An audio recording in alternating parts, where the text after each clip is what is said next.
సభ సరస్వతికి నమస్సులు. మనం ఈ వారం 8వ సదస్సును నిర్వహించుకుంటున్నాం.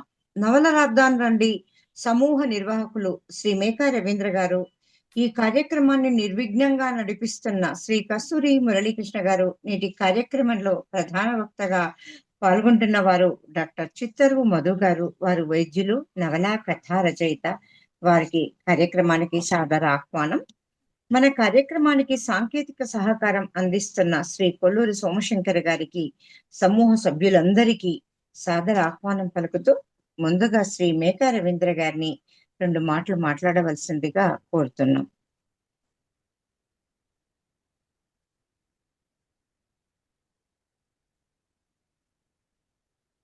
సార్.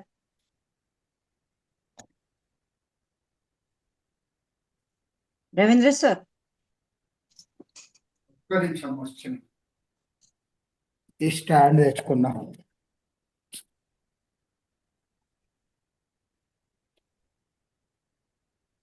సభకు నమస్కారం.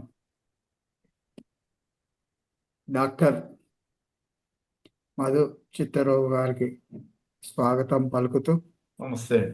నవల రాద్దాం రండి కార్యక్రమానికి స్వాగతం అందరికి. సోమశేఖర్ శర్మ గారి అనుకుంటా కదా, ఆ పేర్లు కొంచెం గుర్తుండే. కొల్లూరు సోమశంకర్ గారు సార్. సోమశంకర్ గారికి స్వాగతం. ఇక్కడ ఉన్న సభా సదస్సులందరికీ స్వాగతం.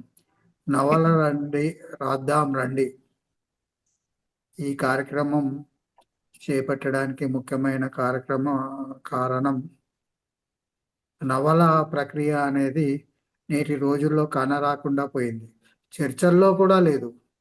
మనిషి మాట్లాడే విషయంలో కూడా నవల ఉంది, ఆ నవల ఈ నవల అని మాట్లాడడం కూడా లేని పరిస్థితి ఉంది. సో ఈ ప్రకారంగా నవలా సాహిత్యానికి లో ఎబ్ అంటారు కదా, అంటే లోవర్ టైడ్ నడుస్తున్న పరిస్థితుల్లో మరి దీన్ని కొంచెం యాక్టివిటీ ఉండాలి. కొత్త తరం కూడా నవల రాయడానికి సిద్ధం చేయాలి వాళ్ళని. ఇంకా యువకులైతే లేరు, కనీసం 30-40 ఏళ్ళు దాటిన వారన్న నవలా ప్రక్రియలోకి నిండుగా వస్తే ఒక రచన అన్నది కొన్ని సంవత్సరాల పాటు నిలబడుతుంది అన్న ఒక ఉద్దేశం. ఇంకొకటి ఏంటంటే, నవల సాహిత్యంలో మనం ఎన్నో విషయాలు చెప్పవచ్చు, చర్చించవచ్చు, విస్తృతంగా ప్రజెంటేషన్ చేయడానికి వీలవుతుంది. మరి ఇంతటి ప్రక్రియని మనం వదిలి దాన్ని ఏమంటే డెత్ బెడ్లో పెట్టి దాన్ని అలా వదిలేస్తే భవిష్యత్తులో మరి ప్రక్రియ రావడానికి ఇబ్బంది అవుతుంది కదా అనే ఉద్దేశంతో నవల రాద్దాం రండి అని పెట్టి, దాంట్లో ఉన్న ప్రక్రియలు ఏంటి, అసలు అందులో ఉన్న సాధక బాధకాలు ఏంటి, ఏ విషయమైన నవల రాయాలి, ఎలా రాయాలి, ఏంటిది అన్నది కొత్త తరానికి నేర్పే ప్రయత్నమే ఈ నవల రాద్దాం రండి కార్యక్రమం. ఇప్పటి వరకు మనం 6 రచయితల ద్వారా మనం విన్నాము, ఎలా రాస్తున్నారు, వాళ్ళ ప్రక్రియలు ఏమిటున్నాయి అన్నీ కూడా తెలుసుకున్నాము. విన్న వాళ్ళకి అనుభవం అయింది. అది కాక మురళీకృష్ణ గారి చొరవతోటి మన కార్యక్రమం యూట్యూబ్లో కూడా అప్లోడ్ చేస్తున్నారు. కాబట్టి మనం ఈ చేసే ప్రయాస అన్నది వృధా పోకుండా బహుకాలం యూట్యూబ్లో అంటే దానికి లైఫ్ లేదు లైఫ్ డెత్ అన్నది కనబడదు కాబట్టి అది ఎంతో కాలం ఉంటుంది. ఇప్పుడు కాకపోతే భవిష్యత్ తరాల వాళ్ళు కూడా మన మాట విని తెలుసుకునే అవకాశం ఉంటుంది. రీసెర్చ్ కూడా పనిచేస్తుంది మనం చేసే ఈ ప్రక్రియ. ఎందుకంటే వాళ్ళు విన్నారంటే రాసుకుంటారు, ఇలా ఉంది, అలా ఆ రోజుల్లో ఇలా అయింది అనేది విషయాలు. సో ఈ విషయాలన్నీ తెలిసే అవకాశం ఉంటుంది.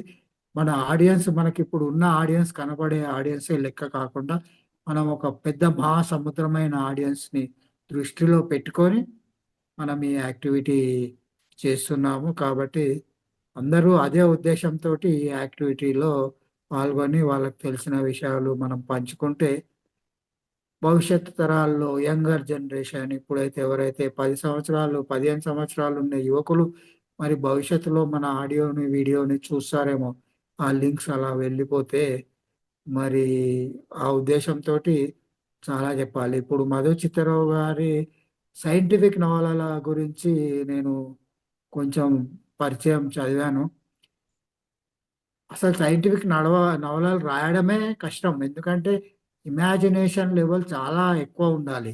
అసలు ఎక్కడో లేని విషయాన్ని ఆలోచించి దాన్ని మరి ఎక్కడెక్కడో స్ఫూర్తి పొంది మరి ఆయన ప్లూటో నుండి అదేదో ఉంది. నేను అవి 2 పేర్లు నాకు గుర్తు రావట్లేదు.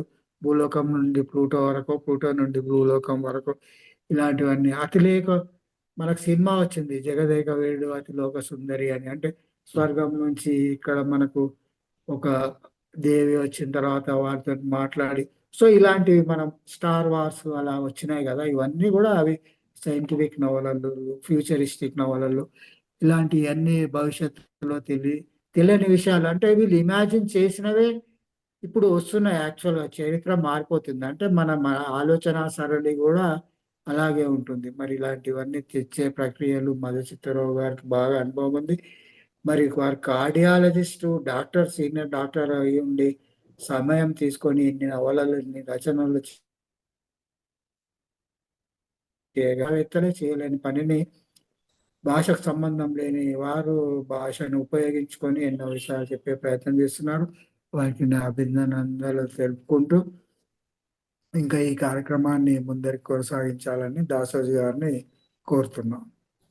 ధన్యవాదాలు సార్. చాలా సంతోషం. ఈనాటి ప్రధాన వక్త, ముఖ్య అతిథి శ్రీ చిత్తరువు మధు గారి గురించి చిరు పరిచయం. వారు వృత్తిరీత్యా వైద్యులు. సార్ చెప్పినట్లు గత 3.5 దశాబ్దాలుగా హైదరాబాద్ లో మధుమేహ హృద్రోగ నిపుణులుగా పనిచేస్తూ ఉన్నారు. వీరు దుర్గాబాయ్ దేశ్ముఖ్ హాస్పిటల్లో ప్రొఫెసర్ గా, హెడ్ ఆఫ్ ది డిపార్ట్మెంట్ గా సేవలు అందిస్తున్నారు. వీరు రంగరాయ మెడికల్ కాలేజీ కాకినాడలో ఎంబీబీఎస్, ఆంధ్ర మెడికల్ కాలేజీ విశాఖపట్నంలో ఎండి పూర్తి చేశారు. వీరు వైద్య రంగంలో విశేషమైన కృషి చేస్తూనే సాహితీ సృజన చేయడం అనేది నిజంగా సార్ చెప్పినట్టు చాలా గొప్ప విషయం. అరుదు అనుకుంటాను నిజానికి. అది సైన్స్ లో. వీరు విద్యార్థి దశ నుండి కథలు, నవలలు రాస్తున్నారు. అప్పుడే వివిధ పత్రికల్లో ప్రచురితమయ్యాయి. డాక్టర్ చిత్తరువు మధు కథలు సంకలనంగా కూడా వెలువడ్డాయి. ఆ తర్వాత మెడికల్ సైన్స్ నేపథ్యంగా సైన్స్ ఫిక్షన్ నవలలు, ఒకటి ఐసిసియు, బై బై పోలోనియా, ఎపిడమిక్ అనే 3 నవలలు కలిసి నవలాత్రయంగా వెలువరించారు. ఇవన్నీ చిరు ప్రయోగాలు, మంచి ప్రయోగాలు అసలు. ఇలా వీరి రచనలు సంచిక అంతర్జాల పత్రికలోను, ఆంధ్రజ్యోతి ఆదివారం, జాగృతిలో ప్రచురితమయ్యాయి. సైన్స్ ఫిక్షన్ ఒక ఉద్యమంలా చేస్తున్న డాక్టర్ మధు గారు ప్రతి నెల ఒక సైన్స్ ఫిక్షన్ కథను రాస్తూ ఉన్నారు.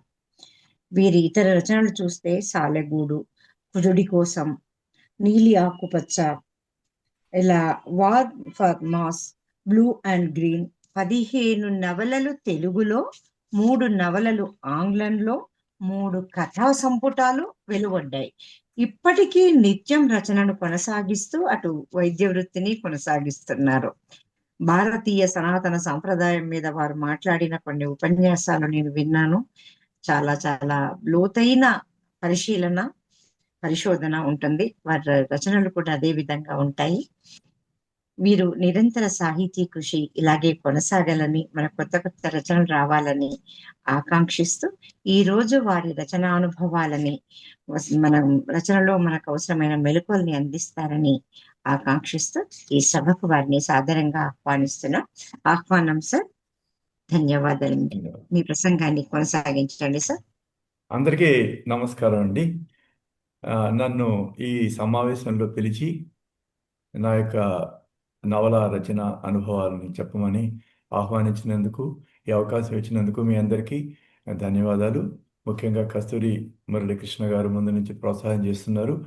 అలాగే మీ సోమశంకర్ గారు, వీళ్ళందరూ కూడా నాకు ముందు నుంచి పరిచయం. అంతకు ముందు నుంచి కూడా నేను రచనలు చేస్తున్నా. ఈ మధ్య గత 2-3 దశాబ్దాలుగా వీరి ప్రోత్సాహం అమూల్యమైనది. కాబట్టి అందరికీ ధన్యవాదాలు చెప్పుకుంటూ నేను చెప్పే 4 ముక్కలు చెప్దామని. నవలా చేద్దాం రండి అనేటువంటి కార్యక్రమంలో నవలల గురించి నేను గతంలో గొప్ప రచయితలు చెప్పినటువంటి విషయాలు విన్నాను. నవల అనేది ఒక పెద్ద క్యాన్వాస్. కథకి నవలకి ఎంతో డిఫరెన్స్ ఉంటుంది. నేను కథలు రాశాను, నవలలు రాశాను. కాబట్టి నాకు రెండిట్లో కూడా కాస్త కోస్త అనుభవం ఉందని చెప్పగలను. విద్యార్థి దశలో ఉన్నప్పుడు ఎక్కువ కథలు రాశాను. అంటే నా మొట్టమొదటి కథ 1969లో అనుకోండి. నేను 4వ సంవత్సరం ఎంబీబీఎస్ చదువుతున్నప్పుడు రాశాను. అప్పుడు ఒక పథకం ఉండేది కాదు. మనం చూసిన సంఘటనలు, మన కాలేజీలో విద్యార్థులు, విద్యార్థినులు లేకపోతే టీచర్స్ సంఘటనలు, పేషెంట్స్ సంఘటనలు ఇలాంటివి చూసి ఒక రకమైనటువంటి ఆవేశం గాని, ఆలోచన వచ్చి నాన్ స్టాప్‌గా రాసి పత్రికలు పంపించేసేవాడిని. అలాంటిది మొదటి కథ విషాదాంతం అని ఒక కథ అప్పుడు విద్యార్థి దశలో పంపిస్తే జ్యోతి మాసపత్రికలో మొదటి ప్రైజ్ వచ్చింది. ఇదంతా ఎప్పటి ముచ్చటంటే కనీసం 30 ఏళ్ళు అయిపోతుంది. 69 అంటే ఆ రోజుల్లో.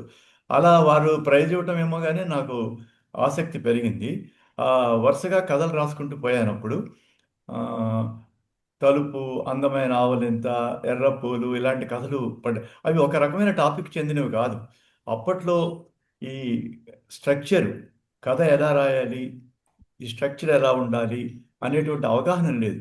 అనుభూతి ఏదన్నా ఒక దృశ్యాన్ని చూసి, లేకపోతే ఒక సంఘటన చూసి దానికి ప్రభావితమై రాసేవాడిని. కానీ ఇంట్లో అన్ని కథలు ప్రచురితమైనవి. ఆ రోజుల్లో కాకినాడలో అవంస సోమసుందర్ గారని ఒక గొప్ప రచయిత, కవి ఉండేవారు. వారు మాలాంటి విద్యార్థులందరిని దగ్గర పెట్టుకొని రైటర్స్ వర్క్‌షాప్ అని ఇప్పుడు మనం ఎలా పెట్టుకుంటున్నామో, అలాగే వర్క్‌షాప్ పెట్టి అందులో రాసిన కథలు వారి రచనలు చదవమని ప్రతి ఆదివారం కానీ నెలకొకసారి మీటింగులు పెట్టి కొంతవరకు సూచనలు ఇస్తూ ఉండేవారు. ఆ రకంగా మాకు పెద్ద పెద్ద రచయితలు 'సి. నారాయణ రెడ్డి', కవి ఇస్మాయిల్, ఇలా కుందుర్తి ఆంజనేయులు గారు ఇలాంటి వారందరూ హైదరాబాద్ నుంచి వచ్చినప్పుడు వారి యొక్క ఉపన్యాసాలన్నీ విని మేము కొంత నేర్చుకునేవాళ్ళం. సరే కథలు అలా ప్రచురితమైనప్పుడు కథ గురించి మనం ఇప్పుడు చర్చించట్లేదు. నేను తిరిగి ఎండీ చదివిన రోజుల్లో ఇక చదువులో పడి రాయటానికి కష్టమైంది. ఎండీ చదివిన తర్వాత ఉద్యోగాన్వేషణలో విదేశాలకు వెళ్ళిపోయాను. అల్జీరియా అనే దేశంలో కొన్నాళ్ళు చేశాను. ఇప్పుడు మనం మాట్లాడేది 1978, 79 నుంచి 87 వరకు ఆ దశకం అనండి. ఆ రోజుల్లో ఇంటర్నెట్ లేదు. ఈమెయిల్ లేదు. కంప్యూటర్స్ లేవు. సెల్ ఫోన్స్ లేవు. అప్పుడు మనకి ఇంటి నుంచి లెటర్ రావాలంటే 10 రోజులు పట్టింది. ఇప్పుడు చెప్తే మనకి అది హాస్యాస్పదంగా ఉంటుందేమో గానీ, అప్పుడు నాకు ఎడారి ఒక గ్రామంలో పనిచేశాననమాట. ఎడారిలో ఒక హెల్త్ సెంటర్‌లో చీఫ్ డాక్టర్ కింద పనిచేశాను. అప్పుడు మాకు ఈ తెలుగులో జరుగుతున్నటువంటి సాహిత్యం అంతా మాకు ఎవరన్నా పంపించేవారు. అప్పుడు నవలల యుగం అప్పుడు. 1970, 80లో బ్రహ్మాండమైనటువంటి నవలలు, సీరియల్స్, నవలా రచయితలకి ఎంతో గొప్ప ఆదరణ ఉండేది. ఆ రోజుల్లో మాకు ఇక్కడ పబ్లిష్ అయిన ప్రతి 15 రోజులకి అక్కడికి నవలలు వచ్చి చదువుతుండేవాడిని. అప్పుడే ఈ 'తులసీదళం', 'కాష్మోరా' ఇలాంటి నవలలు తర్వాత ఆహ్, ఇలాంటి అక్కల్ట్ నావెల్స్ సైంటిఫిక్ అనలేం వాటిని. చేతబడి, ఎక్సార్సిజం దెయ్యాలు వదిలించటం, లేతే అపరాధ పరిశోధన నవల ఇలాంటివన్నీ విపరీతమైన పాపులారిటీ అవ్వటం నేనప్పుడు గమనించాననమాట. అయితే అక్కడి నుంచి పంపించేటువంటి అవకాశం లేదు. అట్లాగే రచయిత్రులకు కూడా చాలా ప్రాచుర్యం ఉండేది. ఆ రోజుల్లో ఎద్దనపూడి సులోచనాడు గాని, రంగనాయకమ్మ గారు గాని ఇలాంటి రచయిత ఆ రోజుల్లో నవలలకి స్వర్ణయుగం అని చెప్పొచ్చు. తర్వాత నేను 89, 88 ప్రాంతాల్లో ఇండియాకి తిరిగి వచ్చి హైదరాబాద్‌లో స్థిరపడటానికి ప్రయత్నిస్తున్న రోజులనమాట. అప్పుడు నాకేమనిపించింది, ఈ ఈ నవలా రచయితలకి వాళ్ళకి పట్టేటువంటి ఏమంటారు నీరాజనం అనండి, వాళ్ళకున్న గ్లామర్ అని కానండి, వాళ్ళకున్నటువంటి పాపులారిటీ చూసి మనం గూడా అలాంటి నవలలు ఎందుకు రాయకూడదు? కానీ ఒక ఆహ్ ప్రూఫ్ లేని చేతబడి, క్షుద్ర విద్యలు ఇలాంటి నేపథ్యంలో కాకుండా సైంటిఫిక్ సైన్స్ నేపథ్యంలో మనం రాసి థ్రిల్లర్ కథలు, నవలలు సృష్టిస్తే ఎక్కువ పాపులర్ వస్తాయి కదా! అనేటువంటి ఉద్దేశ్యం అప్పుడు నాకు ఏర్పడింది. ఈ నవలలు రాయడం అనేది ఒక పెద్ద ప్రక్రియ. దానికి ఒక ప్రణాళిక వేసుకోవాలి. ఈ నవలల్లో అనేక జానర్స్ ఉంటాయి. అంటే సాంఘిక నవలలు, చారిత్రక నవలలు, సైన్స్ ఫిక్షన్ నవలలు, అపరాధ పరిశోధన నవలలు, అలాగే పిల్లల నవలలు. పిల్లల కోసం రాసే ఒక నవలకి స్ట్రక్చరల్ డిఫరెన్సెస్ ఉంటాయి. మనం ఏం రాయాలి అనే అవగాహన మనకుండాలి. ఇదివరకే మనం అనేక రకాలైనటువంటి నవలలు చదివిన అనుభవం ఉండాలి. ఎవరు కూడా మొట్టమొదటిసారి నవల రాయటం కష్టం. నేను అనేక కథలు రాసి ఉండి, ఇది కాకుండా విద్యార్థి దశ నుండి అప్పటిదాకా బహుశా గొప్ప చెప్పుకోవడం కాదు కానీ కొన్ని వందల నవలలు తెలుగులో కానీ ఇంగ్లీష్లో కానీ చదువుకుంటాను. తెలుగులో విశ్వనాథ సత్యనారాయణ గారి 1000 పేజీలు 1000 పడగలు నవలల నుంచి, మరి బుచ్చిబాబు, తర్వాత గోపీచంద్, కొడవటిగంటి కుటుంబరావు గారు, చలం ఇలాంటివన్నీ చదవాలని చెప్పారు కాబట్టి ఆ నవలన్నీ చదివినటువంటి అనుభవం ఉంది. అట్లానే డిటెక్టివ్ నవలలు కూడా చదివేవాళ్ళం. ఇది కాక ఇంగ్లీష్లో షెర్లాక్ హోమ్స్ దగ్గర నుంచి ఆమ్, ఇంకా జేమ్స్ హ్యాడ్లీ చేస్, ఆమ్, తర్వాత ఇంకా గార్డ్నర్, ఈ అపరాధ లాయర్ హీరోగా పెట్టిన నవలలు, ఇట్లాంటి ఎన్నో జేమ్స్ బాండ్ నవలలు, ఇలాంటివి ఎన్నో చదివినటువంటి అనుభవం ఉండేదన్నమాట. అట్లానే మెడికల్ థ్రిల్లర్ ఫిక్షన్ కొన్ని నవలలు చదివాను అనమాట. అవి ఏజే క్రానిన్, రాబిన్ కుక్ ఇలాంటి నవలలు ఇంగ్లీష్లో ఉన్నాయి. అప్పుడు కొత్తగా హైదరాబాద్ వచ్చిన రోజులు, స్థిరపడుతున్న రోజులు, ఇంటెన్సివ్ కొరోనరీ కేర్ యూనిట్ అని దుర్గాబాయి దేశ్ముఖ్ హాస్పిటల్లో నేను ఒక డాక్టర్గా చేరాను. అప్పుడు సాధారణ మొదటి ప్రాక్టీస్ మొదట్లో మనకి ఖాళీ ఉంటుంది కదా, ఆ ఖాళీ సమయంలో నేనే నవల రాయటం జరిగింది. దీన్ని నేను ఒక థ్రిల్లర్ నవలగానే ఊహించి రాశాను. నిజానికి అప్పట్లో నాకు ఈ నవలల యొక్క సాంఘిక ప్రయోజనము, సామాజిక స్పృహ, అభ్యుదయ భావాలు ఇలాంటి ఉద్దేశాలు లేవు. కానీ ఒక మంచిని మనం ప్రోత్సహించాలి, ఒక చెడుని మనం ఖండించాలి అనేటువంటి ఉద్దేశం మాత్రం ఉండాలని తెలుసు. అలాగే పాత్రలు ఎలాంటివి ఉండాలి, ఒక ఉదాత్తమైన పాత్ర ప్రొటాగనిస్ట్ ఉండాలి, ఒక చెడు పాత్ర విలన్ ఉండాలి, సైడ్ క్యారెక్టర్స్ ఉండాలి, సంఘటనలు ఉండాలి. ఇవన్నీ మనం ప్రణాళిక వేసుకోవాలి. నేను ఇంటెన్సివ్ కొరోనరీ కేర్ యూనిట్లో పనిచేసినప్పుడు ఈ ఖాళీలో నేను ఈ నవలను సృష్టించి మొత్తం కథ అంతా కార్డియాలజీ నేపథ్యంలో జరుగుతుంది. ఒక కొత్తగా విదేశాల నుంచి వచ్చిన డాక్టరు డ్యూటీ డాక్టర్గా చేరతాడు. అక్కడ చేరి పేషెంట్స్ అందరూ అనుమానాస్పద పరిస్థితుల్లో కొంతమంది చనిపోతూ ఉంటారు. అందరూ ఇలా ఎందుకు చనిపోతున్నారు, ఒక ఫలానా మందు, ఒక మందు వాడిన వాడు ఎందుకు చనిపోతున్నారని అతను పరిశోధన ప్రారంభిస్తాడు. అతను పరిశోధన ప్రారంభించినప్పుడు వాళ్ళందరూ R4 అనే ఒక మందు వాడి అందరికీ హార్ట్ బ్లాక్ అనేటువంటి ఒక డిసీజ్ వచ్చి, ఒక కండిషన్ అంటే హార్ట్ చాలా నెమ్మదిగా కొట్టుకుని ఆగిపోవటం, అందరికీ పేస్ మేకర్లు పెడుతున్నారు అని అతని రీసెర్చ్లో తెలుస్తుంది. ఇది అతను పరిశోధన చేస్తున్నాడని అక్కడ ఉన్న కార్డియాలజిస్ట్కి, డిప్యూటీ కార్డియాలజిస్ట్కి ఇష్టం ఉండదు. కానీ చీఫ్ కార్డియాలజిస్టు కూడా మంచివాడే, కానీ ఎవరు వాళ్ళలో ఈ నేరం చేస్తున్నారనేది సస్పెన్స్ కాబట్టి చివరికి డాక్టర్ రావ్ అనేటువంటి డిప్యూటీ కార్డియాలజిస్టు ఆ డిపార్ట్మెంట్లో ఏం చేస్తుంటాడంటే, ఆయన పేస్ మేకర్లోనే ఒక ఎలక్ట్రిక్ రిసీవర్ పెట్టేసి దానిని పేషెంట్ యొక్క మెదడులోని నరాలకు అనుసంధానం చేసి వాళ్ళకి మెసేజెస్ పంపి వాళ్ళ మైండ్ని ప్రభావితం చేస్తూ నేరాలు చేస్తూ ఉంటాడు. ఇదంతటిని ఇప్పుడు నేను చెప్పినంత తేలిగ్గా నేను రాయలేదు. దాన్ని ఒక లేయర్స్గా ఘటనలుగా ముందు డాక్టర్ వెళ్ళటం, అతనికి ఫోన్ రావటం, ఇంటెన్సివ్ కొరోనరీ కేర్ యూనిట్ నుంచి ఎమర్జెన్సీ కాల్ వచ్చి అక్కడ పేషెంట్ చనిపోవటం, అతను వెళ్ళి చూడటం. అలాగే కొత్తగా విదేశాల నుంచి వచ్చిన డాక్టరు తను ఆ ఉద్యోగం కోసం వెళ్ళటం, నీకు ఎక్కువ అనుభవం లేదు, ఎవరి కిందో పనిచేయాలని అక్కడ హాస్పిటల్ యజమానులు అతన్ని ముందు ఎవరి కిందైనా పనిచేయాలని ఇలాంటి దృశ్యమానంగా నేను చిత్రించాను. ఒక్కొక్క దృశ్యము ఉంటుంది. అలాగే ఒక్కొక్క పేషెంటు పాయింట్ ఆఫ్ వ్యూ నుంచి ఒక్కొక్క పేషెంట్కి గుండె జబ్బు రావటము అతని కథ. అలాగే ఒక పేషెంట్కి అయితే అతని చెవుల్లో మెసేజెస్ వినిపిస్తూ ఉంటాయి. వీళ్ళందరికీ కూడా పేస్ మేకరే పెట్టి ఉంటుంది, వీళ్ళందరికీ కూడా అదే మందు ఉంటుంది. ఈ రకమైనటువంటి థ్రిల్లర్ నేను రాసి చివరికి ఈ డాక్టరు ఎవరైతే ఈ పనులు చేస్తున్నాడో అతన్ని పట్టుకున్నట్టుగా ఆ ఎవిడెన్స్, ఆ రుజువులన్నీ హాస్పిటల్ యాజమాన్యానికి తీసుకెళ్తాడు. కానీ హాస్పిటల్ యాజమాన్యానికి ఇది ఇష్టం ఉండదు. దీనివల్ల హాస్పిటల్కి చెడ్డ పేరు వస్తున్న ఉద్దేశంతో వాళ్ళు దాన్ని కొంచెము తొక్కిపెట్టాలని ట్రై చేస్తారు. ఈ లోపల ఈ విలన్ కార్డియాలజిస్టు హాస్పిటల్, తన యొక్క ప్రైవేట్ హాస్పిటల్ని అంతటిని ధ్వంసం చేసి ఆయన విదేశాలకి పారిపోతాడు. ఇది ఒక థ్రిల్లర్ కథ. అప్పటికి ముందు కానీ దాని తర్వాత ఇప్పుడు 3 దశాబ్దాలైంది.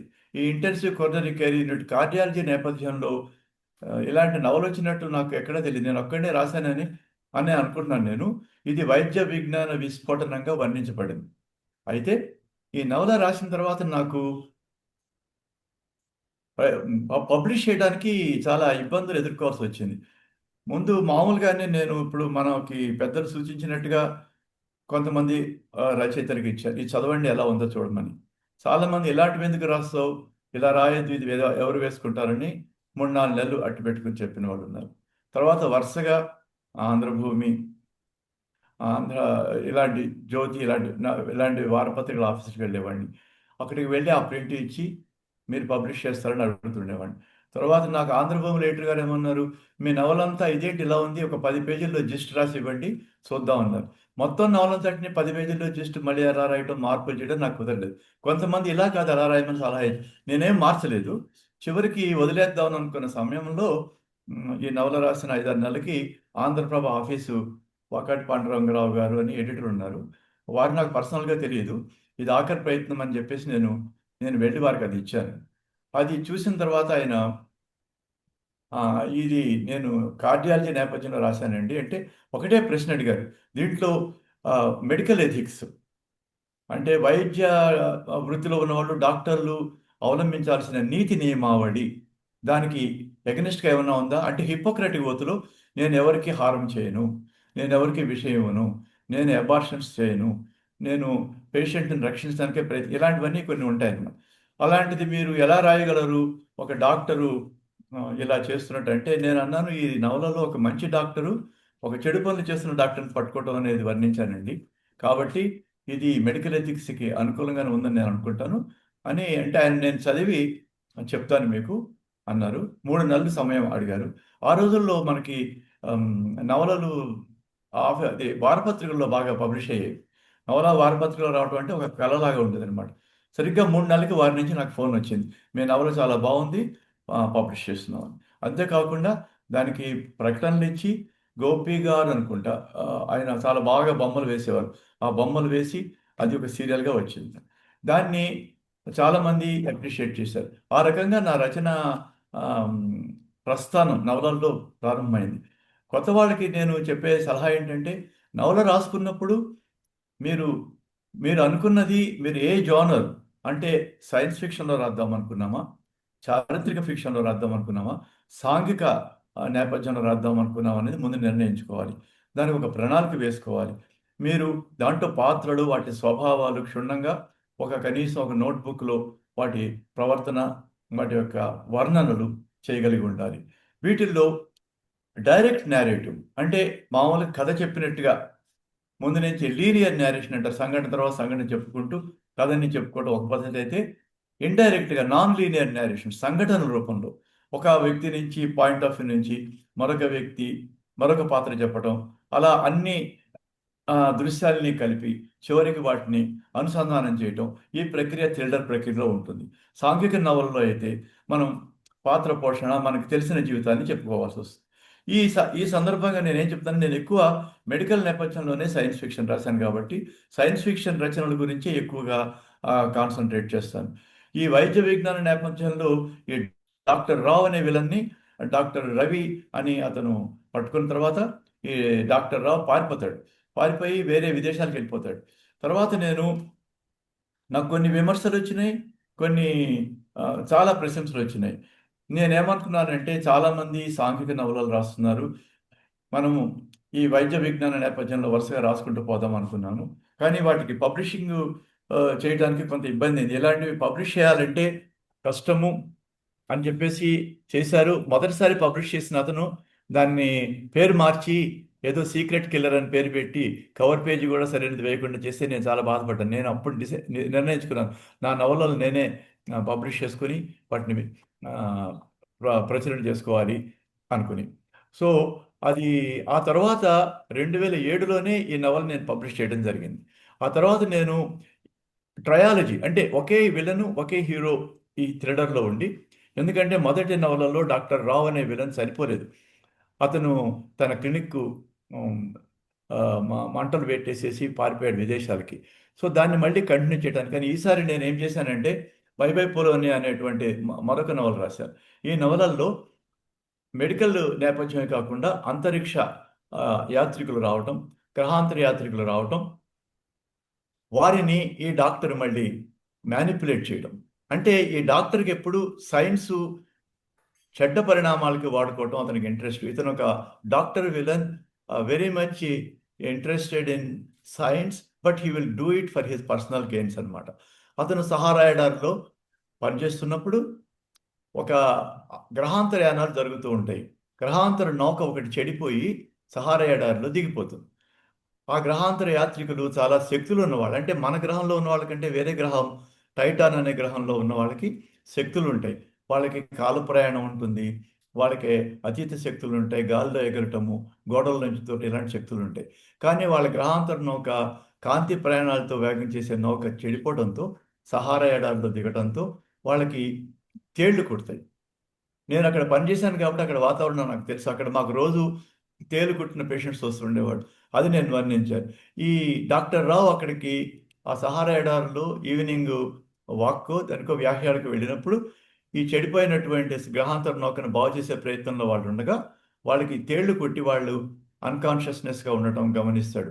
వాళ్ళని తీసుకొచ్చి హాస్పిటల్ తీసుకొచ్చి వాళ్ళకి యాంటీస్కార్పియన్ వేనం ఇవ్వటము, వాళ్ళకి మార్ఫిన్ లాంటి మందులు వాళ్ళకి నొప్పి తెలియకుండా ఇవ్వడానికి ఇచ్చినప్పుడు వాళ్ళకి ఆ శక్తులు అతీతంగా రావటం గమనిస్తాడు. దాంతో అతనికి దుర్బుద్ధి పుడుతుంది.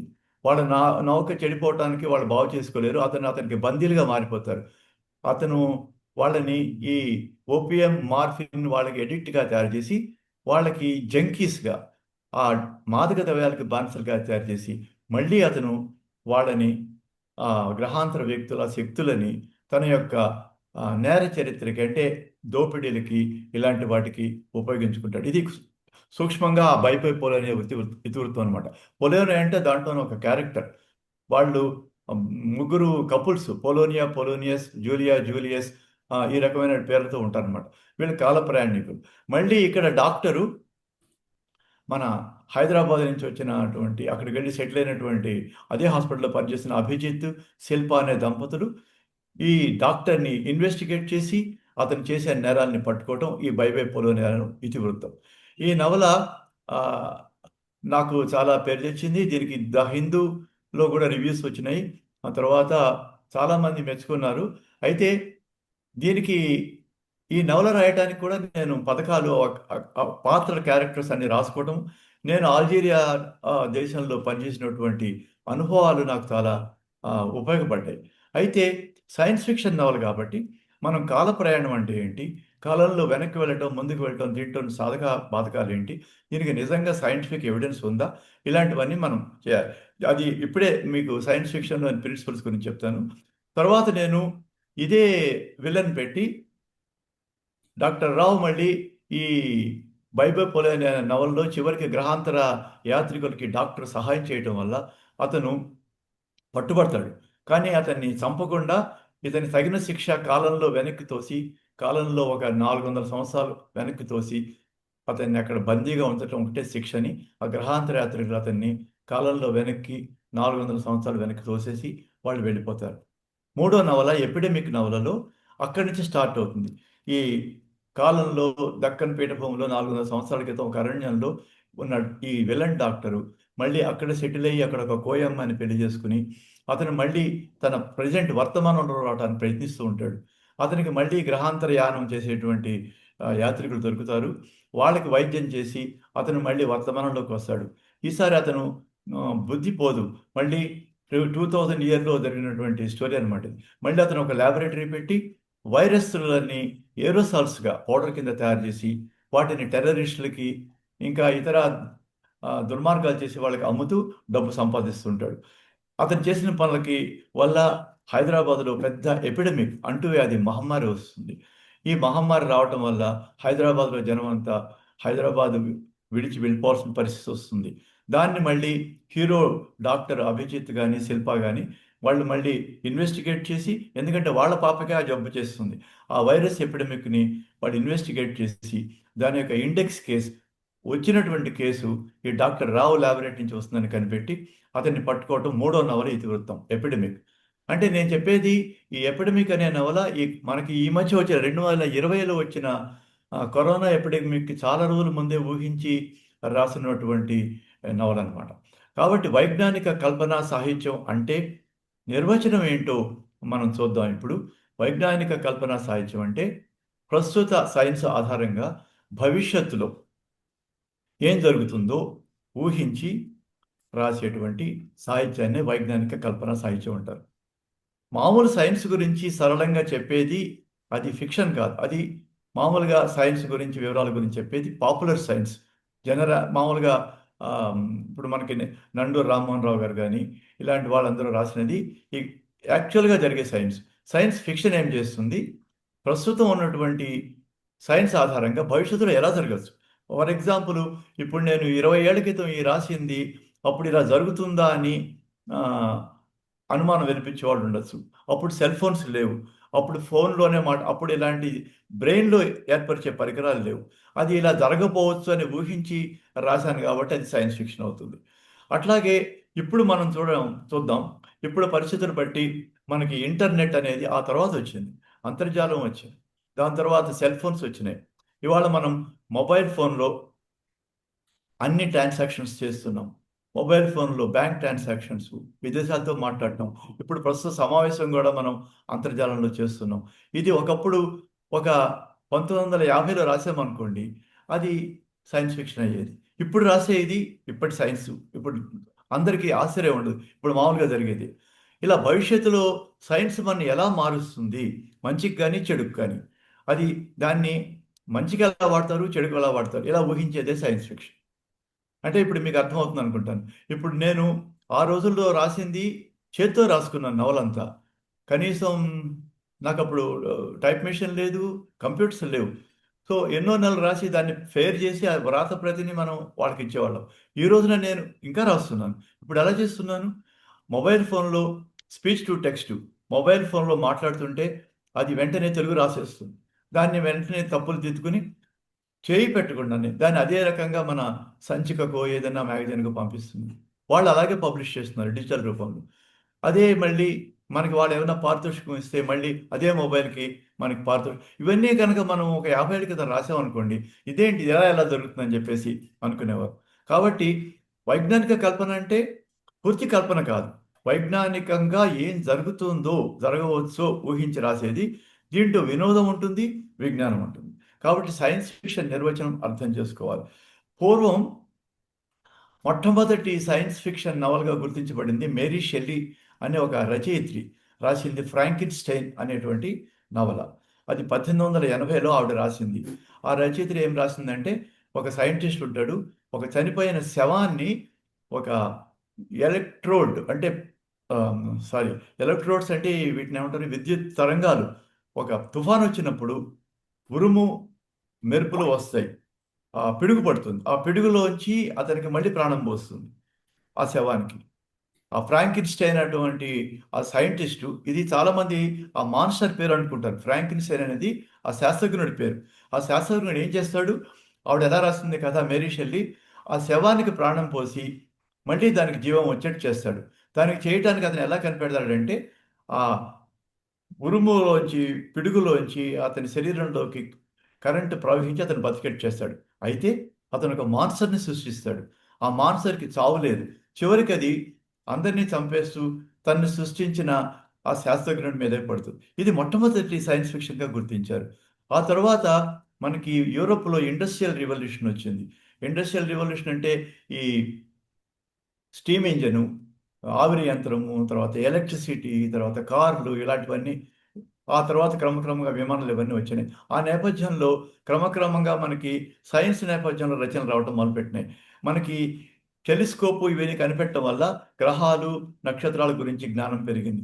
ఆ టైంలోనే హెచ్.జి. వెల్స్ అని ఆయన వా వార్ ఆఫ్ ది వరల్డ్స్, ప్రపంచంలో ఇతర గ్రహాల నుంచి మన మీదకి గ్రహాంతర జీవులు వచ్చి యుద్ధం చేయడం అనేది ఇతివృత్తంతో రాశాడు. అలాగే జూల్స్ వెర్న్ అనే ఆయన ప్రపంచం భూప్రదక్షిణం చేయడం అనే దాని గురించి రాశారు. అలాగే ఇతర రచయితలు అనేక మంది సైన్స్ ఫిక్షన్ రాయటం మొదలుపెట్టారు. వాళ్ళందరూ కూడా అప్పటి సైన్స్ ఆధారంగా గ్రహాలు ఎలా జరుగుతాయి, ముఖ్యంగా గ్రహాంతర జీవులు ఎలా ఉంటాయని రాశారు. కొంతమంది అప్పటికి ఇంకా పూర్తి నాలెడ్జ్ లేదు. కొంతమంది కేవలం ఊహాజనితంగా ఏంటంటే కుజుడిలో ఎవరు వేరే భయంకర జీవాలు ఉన్నట్టు, అక్కడ మామూలుగా ఆమ్, ఆ, ఒక వికారమైన జీవులు ఉండి అవి ప్రిన్సెస్లు ఉన్నట్టు, రాజకుమార్తెలు, ఈ రకంగా ఊహాకల్పన ఉండేవి. అంటే వీటిల్లో సైన్స్ ఫిక్షన్లో సాఫ్ట్ కోర్ సైన్స్ ఫిక్షన్ అంటే కొంచెం ఫ్యాంటసీగా ఉండి కల్పనతో ఉండేవి. హార్డ్ కోర్ సైన్స్ ఫిక్షన్ నిజంగా ఎలా జరగచ్చు అనేది రెండు రకాలు ఉన్నాయి. Soft core science fiction, hard core science fiction. Hard core science ఫిక్షన్లో పూర్తి డీటెయిలింగ్తో మనకి నవల ఉంటుంది. అంటే నిజానికి కుజగ్రహంలో జీవరాశి లేదు. కుజగ్రహంలోనే కాదు, మొత్తం సౌర కుటుంబంలోనే ఏ గ్రహంలో ఉన్నా కూడా జీవరాశి లేదని ఇప్పుడు కనిపెట్టాం. అక్కడ వ్యోమాకర్షణ శక్తి లేదు, ఆకర్షణ శక్తి లేదు, ఆక్సిజన్ లేదు, జీవాలు ఎలా బతుకుతాయి? కానీ అప్పుడు రాసిన వాళ్ళందరూ అక్కడ గ్రహాలకు వెళ్ళిపోయినట్టు, క్షణాల మీద వెళ్ళిపోయినట్టు ఇలా ఇది వాటి యొక్క సాహిత్య విలువల వల్ల అవి పేరు పొందాయి. అంటే ప్రిన్సెస్ ఆఫ్ మార్స్ ఇలాంటి మార్స్ మీద రాసిన పుస్తకాలు, తర్వాత ఈ రే బ్రాడ్బరీ లాంటి వాళ్ళు రాసిన కథలు, నవలలు, ఫిలిప్ కే సీడిక్ రాసిన నవలలు, ఇవన్నీ కూడా వాటి సాహిత్య విలువలకి ఎక్కువగా ప్రాధాన్యం పొందాయి, కానీ యాక్చువల్ సైన్స్కి కాదు. ఆ తర్వాత మనకు ముగ్గురు మహానుభావులు సైన్స్ ఫిక్షన్ ఇంగ్లీష్లో వచ్చారు. వాళ్ళు త్రిమూర్తులు అంటారు సైన్స్ ఫిక్షన్కి. ఆర్థర్ సి క్లార్క్, అందరికంటే ముందు చెప్పుకోవాల్సినవి ఐజాక్ ఎసిమోవ్, ఆర్థర్ సి క్లార్క్, మరి వీళ్ళు ఇంకొక ఆయన పేరు మర్చిపోతున్నాను. వీళ్ళు ముగ్గురు సైన్స్ ఫిక్షన్లో విపరీతంగా రాశారు. ముఖ్యంగా ఐజాక్ ఎసిమోవ్ ఈ సైన్స్ ఫిక్షన్ నవలలు, వ్యాసాలు అనేకం రాశారు. భవిష్యత్తులో ఎలా జరగబోతుంది, భవిష్యత్తులో రోబోట్స్ ఎలాగ వస్తాయి, భవిష్యత్తులో సామ్రాజ్యాలు, గ్రహాంతర సామ్రాజ్యాలు ఎలా వస్తాయి, ఇలాంటివన్నీ రాశారు. వీళ్ళందరూ మనకి ఈ నవలలన్నీ మనం సైన్స్ ఫిక్షన్ చదివే ముందు అన్ని చదవాలన్నాను, కానీ కొన్ని ప్రిన్సిపల్స్ మనం తెలుసుకోవాలి. మనం వాటిని ఎలా అవలంబించవచ్చు, మన సమాజానికి ఎలా అవలంబించవచ్చు మనం తెలుసుకోవాలి. సో భవిష్యత్తులో ఉన్న సైన్స్ ఎప్పటికప్పుడు వర్తమానంలో ఉన్న సైన్స్ మారిపోతూ ఉంటుంది. భవిష్యత్తులో ఉండే మార్పులు వేరే ఉంటాయి. అంటే ఇప్పుడు ఉన్న సైన్స్ ప్రస్తుతం ఏం జరుగుతున్నది, ఇప్పుడు మనం చాలా దూరం వచ్చేసాం. 1880 నుంచి 2020 దాకా వచ్చాం. మన తెలుగు రాష్ట్రాల్లో, తెలంగాణలో కానీ, ఆంధ్రప్రదేశ్లో కానీ సైన్స్ ఫిక్షన్ రావడానికి కనీసం ఒక 50-60 ఏళ్ళు పట్టి 1920లో టేకుమళ్ళ రాజగోపాలరావు గారు అనేవాడు విహంగయానం అనే కథ రాశారట. కథ నవలో దాంట్లో ఆయన ఈ జలాంతర్గాముల గురించి, విమానాల గురించి ఇవన్నీ వర్ణించారు. అదే మొట్టమొదటి సైన్స్ ఫిక్షన్ నవల్గా చెప్తుంటారు. అప్పటి నుంచి ఆ తర్వాత అనేకమైనటువంటి నవలలు రాలేదు. మనకు కొంత గ్యాప్ వస్తూనే ఉన్నాయి. కానీ తర్వాత ఎన్ఆర్ నంది, కేఆర్కే మోహన్, ఎండమూరి వీరేంద్రనాథ్, మల్లాది వెంకట కృష్ణమూర్తి లాంటి వాళ్ళు కొంత సైన్స్ ఫిక్షన్ రాశారు, నవలలు వచ్చినాయి. అట్లాగే వాటిలో చెప్పుకునేది చీకట్లో సూర్యుడు, అంటే సూర్యుడు గ్రహంగా అది కూడా ఒక నక్షత్రమే, అది ఆరిపోతే మనం జీవితాలు ఏమవుతాయి, ఇలాంటి ఊహలు అన్నమాట. అంటే జరగవచ్చు అనేటువంటి ఊహలతో రాసినవి. అది ఎండమూరి వీరేంద్రనాథ్ గారు రాసినది. ఇలాంటి నవలలు వచ్చినాయి. సో ఈ స్ఫూర్తితో నేనేం చేశానంటే, నా ఫస్ట్ ట్రయాలజీ అది వైద్య నేపథ్యంలో ఎక్కువగా ఉన్నటువంటి ఐసీసీయు, బైబైపోలోనియా ఎపిడమిక్ అనేది మొదటి నవలాత్రయం అయితే, రెండోది నేను కుజుడు గ్రహంలో నేపథ్యంగా తీసుకుని మొట్టమొదటిది ఇంగ్లీష్లో రాయాలి ఈసారి అనుకుని నేను వార్ ఫర్ మార్స్ అనే నవల రచించాను. అది అమెజాన్లో పబ్లిష్ అయింది. దీంట్లో ఏమవుతుందంటే, ఇది భవిష్యత్తులో ఊహించేటువంటి రచన. భవిష్యత్తులో ఊహించేది గ్రహాంతరాయానాలు బాగా ఎక్కువ డెవలప్ చేసి గ్రహాంతరయానాల్లో ప్రజలు వలస వెళ్ళిపోతున్నట్టు, భూమి నుంచి వేరే గ్రహాల్లో కాలనీలుగా ఉన్నట్టు, ఇతర గ్రహాల్లో కాలనీలు నిర్మించుకుని నివసిస్తున్నట్టు ఊహించి రాసినది. ఇదంతా నేను ఇంటర్నెట్లో గ్రహాంతర కాలనీలు ఎలా నిర్మించుకోవచ్చు, భవిష్యత్తులో అంటే కనీసం ఒక 100-200 సంవత్సరాల తర్వాత గ్రహాంతర ప్రయాణాలు ఎలా జరుగుతాయి, ఇతర గ్రహాల్లో ఎలా కాలనీస్, అండర్ గ్రౌండ్ కాలనీస్ ఎలా ఉంటాయి, అక్కడ కుజుల గ్రహంలో నీళ్లు లేకపోతే నీళ్లు ఎలా వాళ్ళు క్రియేట్ చేసుకోవాలి, ఇలాంటివన్నీ చదివి వాటిని సృష్టించి రాసినది. కాబట్టి డెఫినిషన్లో ఒక వర్క్, ఒక నవల సైన్స్ ఫిక్షన్గా గుర్తుపట్టాలంటే మనం ఎలా గుర్తుపట్టచ్చు? సాధారణంగా ఇవి భవిష్యత్తులో నిర్మితమై ఉంటాయి. వీటిల్లో గ్రహాంతర జీవులు, గ్రహాంతర ప్రయాణాలు ఉంటాయి. వీటిల్లో భవిష్యత్తులో మనుషులు అంటే రోబోట్స్ వినియోగం ఎక్కువ అవుతుంది. భవిష్యత్తులో వాడే టెక్నాలజీలు కూడా వేరే టెక్నాలజీలు ఉంటాయి. అంటే వాడే ఆయుధాలు లేసర్ గన్స్ ఉంటాయి. వాడే ఉపకరణాలు వేరే ఉపకరణాలు అంటే ఇప్పుడు మన ఇంటర్నెట్ కంటే ఎక్కువ అభివృద్ధి చెందినటువంటి సమాచార వ్యవస్థ ఉంటుంది. తర్వాత ఇలాంటివన్నీ ఉంటే వాటిని మనం సైన్స్ ఫిక్షన్‌గా గుర్తుపట్టుకోవచ్చు. దీంట్లో కేవలం ఊహగా నేను ఏదో కల వచ్చింది, ఒక గ్రహానికి వెళ్ళాను, మార్స్‌లో కూర్చున్నానని రాస్తే అది ఫ్యాంటసీ అవుతుంది. ఊహాజనిత కల్పన అవుతుంది గానీ సైన్స్ ఫిక్షన్ కాదు. ఊహ ప్రకారం ఏంటంటే కుజగ్రహంలో మనకు డోమ్డ్ కాలనీసు, కుజగ్రహంలో ధృవాల్లో మంచుని కరిగించి ఆ నీటి మంచు కనిపెట్టారు. అట్లాగే చంద్రగ్రహంలో కూడా కనిపెట్టారు. చంద్రగ్రహంలో మంచుని కరిగించి నీటిని ఉత్పత్తి చేయొచ్చు. నీరు అంటే H2O హైడ్రోజన్ ఆక్సిజన్‌గా మారిస్తే ఆ ఆక్సిజన్ పీల్చుకొని బతకచ్చు. ఈ రకంగా మనము గ్రహాంతర కాలనీని నిర్మించడానికి ఒక ప్రణాళిక ఏర్పరచుకోవాలి. ఈ గ్రహాంతర కాలనీస్‌ని ఈ రకంగా నిర్మించుకుంటే మన హీరోకి ఒక విలన్ ఉండాలి. ఆ విలను వేరే శక్తులు ఉన్నవాడు, వేరే గ్రహాల నుంచి వచ్చిన వాడే ఉండాలి. వీరిద్దరికీ మంచికి, చెడుకి జరిగే మధ్య పోరాటమే ఆ కథ. 'War for Mars'. ఈ 'వార్ ఫర్ మార్స్‌లో' ఉన్నవాళ్ళు ఒక మాంత్రికుడు, అతని కుమార్తె మార్స్‌లో కాలనీలో ఉంటారు. హనీ ఆమ్రపాలి అనే ప్రొటాగనిస్ట్ హీరో ఉంటాడు. అతను భవిష్యత్తులో ఒక ప్రొఫెసర్‌గా పనిచేస్తూ ఉంటాడు. అతనికి కలలో ఒక అమ్మాయి వస్తూ ఉంటుంది.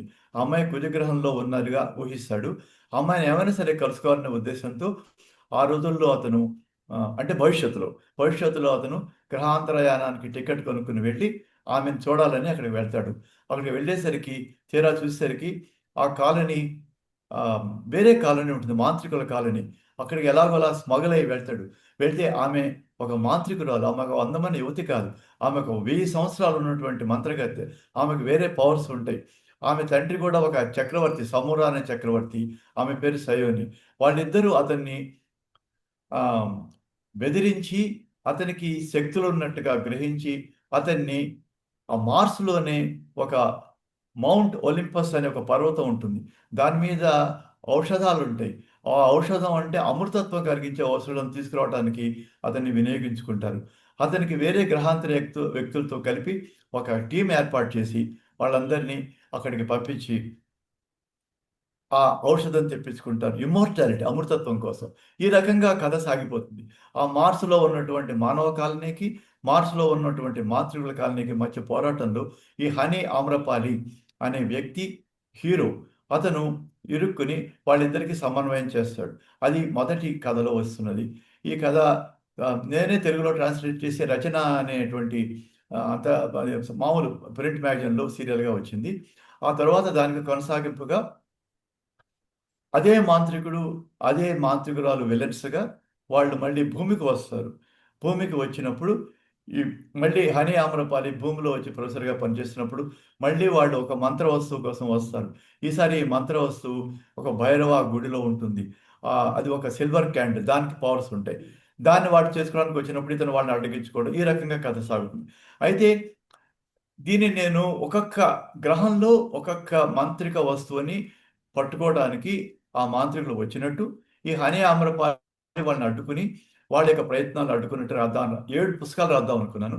కానీ ఆహ్, అంత శక్తి లేక తర్వాత పబ్లిష్ చేసేందుకు కూడా ఆదరణ లేక నేనేం చేశానంటే మూడో పుస్తకాన్ని ఆహ్, కుదించి అన్నిటిని ప్లానెట్స్‌లో ఒక్కొక్క మంత్ర వస్తువుని వెతుక్కుంటూ హనీ ఆమ్రపాలి వెళ్ళినట్టుగా అది చివరికి ఎండ్ చేశాను. అదే ఈ కుజుడి కోసం నవల ఇది.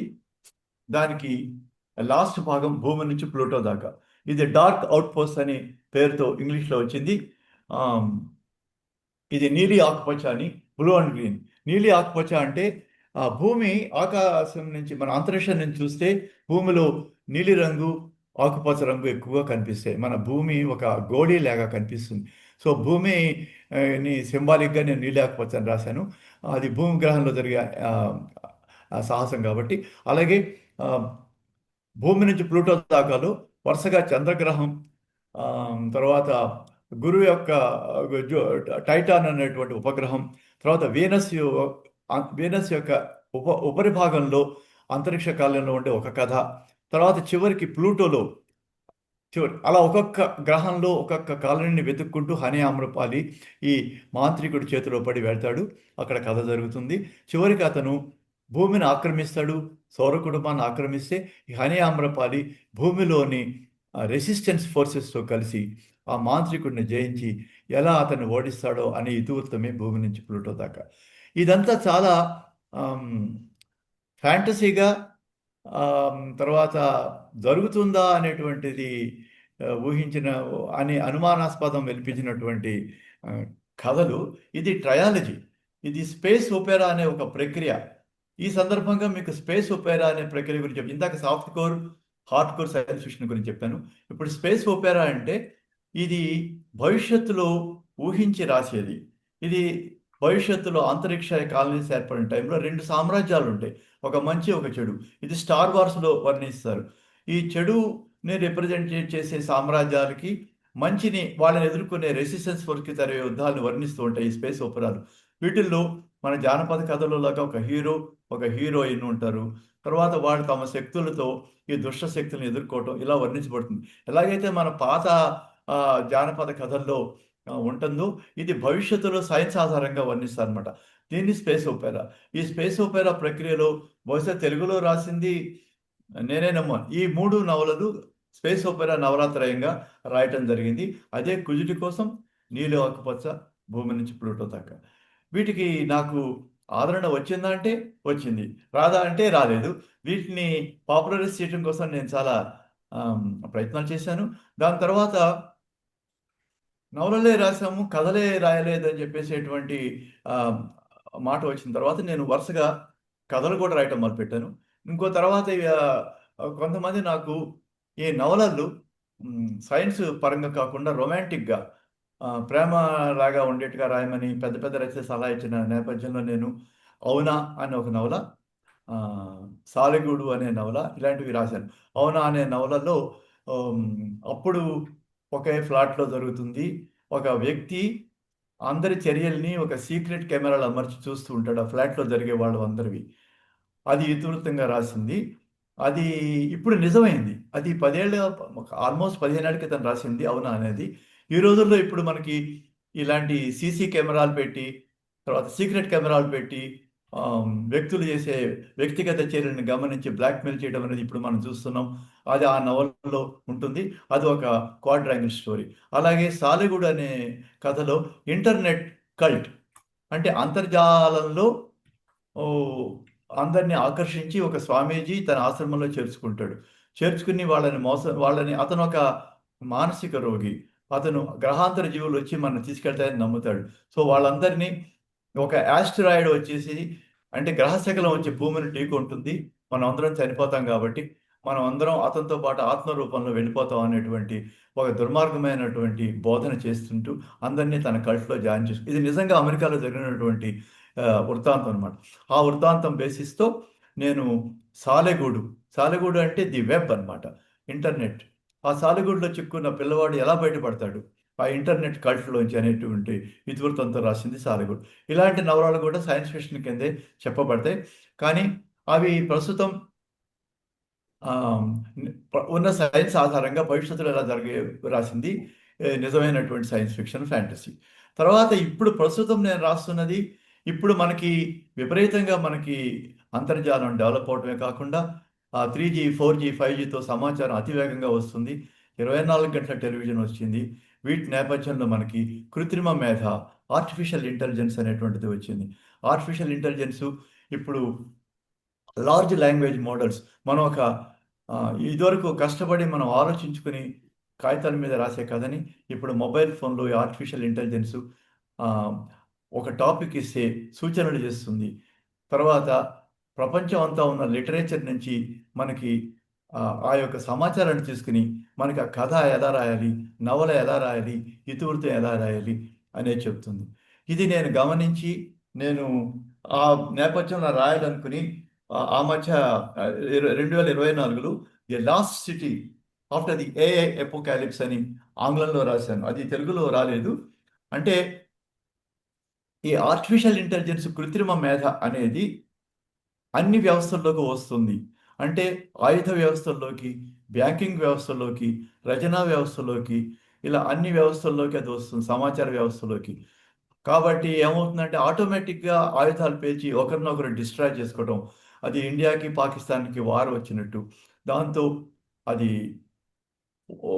మనుషుల ప్రమేయం లేకుండానే ఆ ఆర్టిఫిషియల్ ఇంటెలిజెన్స్, కృత్రిమ మేధలాగా ఆయుధాలు ఒకళ్ళనొకళ్ళు నిర్మూలించుకొని అంతా నాశనం అయిపోతే, అప్పుడు ఆ డిస్టోపియన్ వరల్డ్‌లో అంటే ప్రళయానంతర ప్రపంచంలో ఆ హీరో, హీరోయిన్ ఎలా వాళ్ళు వాళ్ళ యొక్క తండ్రిని కనుక్కుంటారు.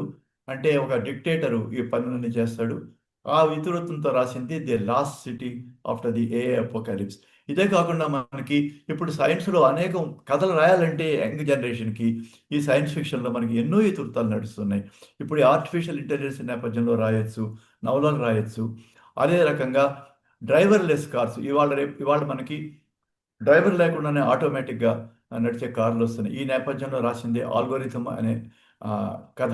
అది కథ అనుకోండి, నవల కాదు. కానీ దాన్ని నవలలాగా కూడా డెవలప్ చేయొచ్చు. అలాగే వైద్య శాస్త్రంలో మందులు వికటించి వాళ్ళకి జాంబీలుగా తయారైపోవటం.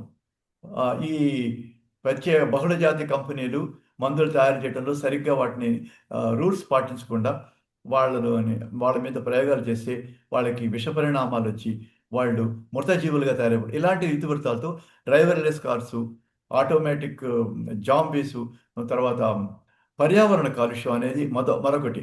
ఇది క్లైమేట్ సైన్స్ ఫిక్షన్ అంటారు. పర్యావరణంలో భవిష్యత్తులో జరిగే మార్పులు. అంటే కార్బన్ డయాక్సైడ్ ఎక్కువైపోయి గ్రీన్ హౌస్ ఎఫెక్ట్ అని వచ్చి గ్లోబల్ వార్మింగ్, ప్రపంచం అంతా వేడెక్కి ప్రళయాలు రావటం, వరదలు రావటం, లేక కరువులు రావటం. ఈ దీనికి కారణం ఏంటంటే బహుళజాతి సంస్థలు వ్యాపారాలు వృద్ధి చేసుకోవడం కోసం అడవులను నిర్మూలించటం, ఇలాంటి పనులు చేయటం వల్ల ఈ వాతావరణ కాలుష్యం ఏర్పడుతుంది. ఈ థీమ్‌లో కూడా మనం కథలు రాయొచ్చు, నవలలు రాయొచ్చు. ఈ సైన్స్ ఫిక్షన్‌లో ఇలాంటి అనేక రకాలైన టాపిక్స్‌లోని ఒక్కొక్క టాపిక్ తీసుకొని నేను కథలు రాశాను. అంటే 2 డిగ్రీస్ అనే కథ దీనికి ఉదాహరణగా చెప్పుకోవచ్చు. అంటే మనకి గ్లోబల్ వార్మింగ్, ప్రపంచంలో ఒక 2 డిగ్రీలు ఉష్ణోగ్రత పెరిగిపోతే మనకి ప్రళయాలు వస్తాయి. అంటే ఆర్కిటిక్ ధ్రువ ప్రాంతాల్లో ఉన్న మంచు కరిగి, సముద్రాలు పొంగి, వరదలు వచ్చి, వాతావరణంలో మార్పులు వచ్చి జరగొచ్చు. గ్లోబల్ వార్మింగ్ ఎందుకొస్తుంది? ఈ గ్రీన్ హౌస్ వాయువులు, కార్బన్ డయాక్సైడు, ఇలాంటి మిథేన్ లాంటి వాయువులు వాతావరణంలో పెరిగిపోవటం వల్ల ఈ గ్లోబల్ వార్మింగ్ వస్తుంది. ఈ రకంగా పర్యావరణ సైన్స్ ఫిక్షన్ రాయొచ్చు. ఇలా మనము రాయాలంటే వైజ్ఞానిక కల్పనా సాహిత్యంలో సాఫ్ట్ కోర్ సైన్స్ ఫిక్షన్ అంటే మృదువుగా అర్థమయ్యేట్టుగా రాసే science fiction, hard core science fiction విపరీతమైన డీటెయిల్స్‌తో వర్ణనలు చేసుకుంటూ వెళ్ళే సైన్స్ ఫిక్షను, థ్రిల్లర్ రూపంలో రాయొచ్చు.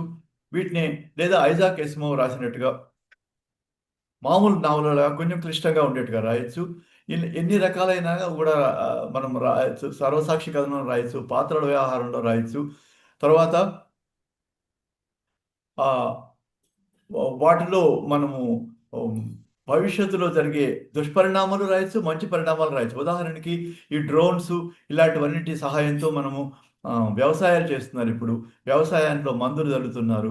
ఇలాంటివి మనిషికి అలాగే మనకి వ్యాక్సిన్స్ కనిపెట్టడానికి, కొత్త మందులు తయారు చేయడానికి కూడా ఈ యొక్క ఆహ్, ఆర్టిఫిషియల్ ఇంటెలిజెన్స్, కృత్రిమ మీద పనిచేస్తుంది. మంచి పరిణామాలు రాయొచ్చు, చెడు పరిణామాలు రాయొచ్చు. అయితే వీటన్నిటికీ మనకి ఆసక్తి ఉండాలి.